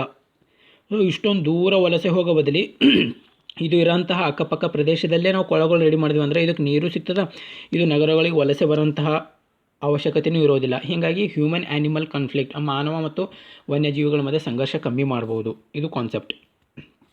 ನೆಕ್ಸ್ಟ್ ಕ್ವೆಶನ್, ವಿದೇಶಿ ವಿನಿಮಯದಲ್ಲಿ ಭಾರತದ ಸ್ಥಾನ. ವಿದೇಶಿ ವಿನಿಮಯದಲ್ಲಿ ರೀಸೆಂಟಾಗಿ ಇಂಡಿಯಾ 4ನೇ ಸ್ಥಾನ ಪಡ್ಕೊಂಡಿದ್ರಿ. ವಿದೇಶಿ ವಿನಿಮಯದಾಗ ಏನೇನು ಇರ್ತದೆ ನೋಡಿರಿ. ವಿದೇಶಿ ವಿನಿಮಯದಾಗ ರಷ್ಯಾ 4ನೇ ಸ್ಥಾನದಾಗಿತ್ತು, ಬಟ್ ಇವಾಗ ಇಂಡಿಯಾ 5th. ಮೊದಲು ಇಂಡಿಯಾ 5th ಇತ್ತು, ಬಟ್ ಇವಾಗ ರಷ್ಯಾಗೆ ಹಿಂದಕ್ಕೆ ಹಾಕಿ 4ನೇ ಸ್ಥಾನದಾಗ ಇಂಡಿಯಾ ಬಂದಿದ್ರಿ. ವಿದೇಶಿ ವಿನಿಮಯ ಅಂದ್ರೆ ಅಲ್ಲಿ ಗೋಲ್ಡ್ ಇರ್ತದೆ, ಬಟ್ ಸಿಲ್ವರ್ ಇರೋಂಗಿಲ್ಲ, ನೆನ್ಪಿಡಬೇಕು. SDR, US ಡಾಲರು, ಇವೆಲ್ಲ ವಿದೇಶಿ ವಿನಿಮಯದಾಗ ಬರ್ತಾವೆ.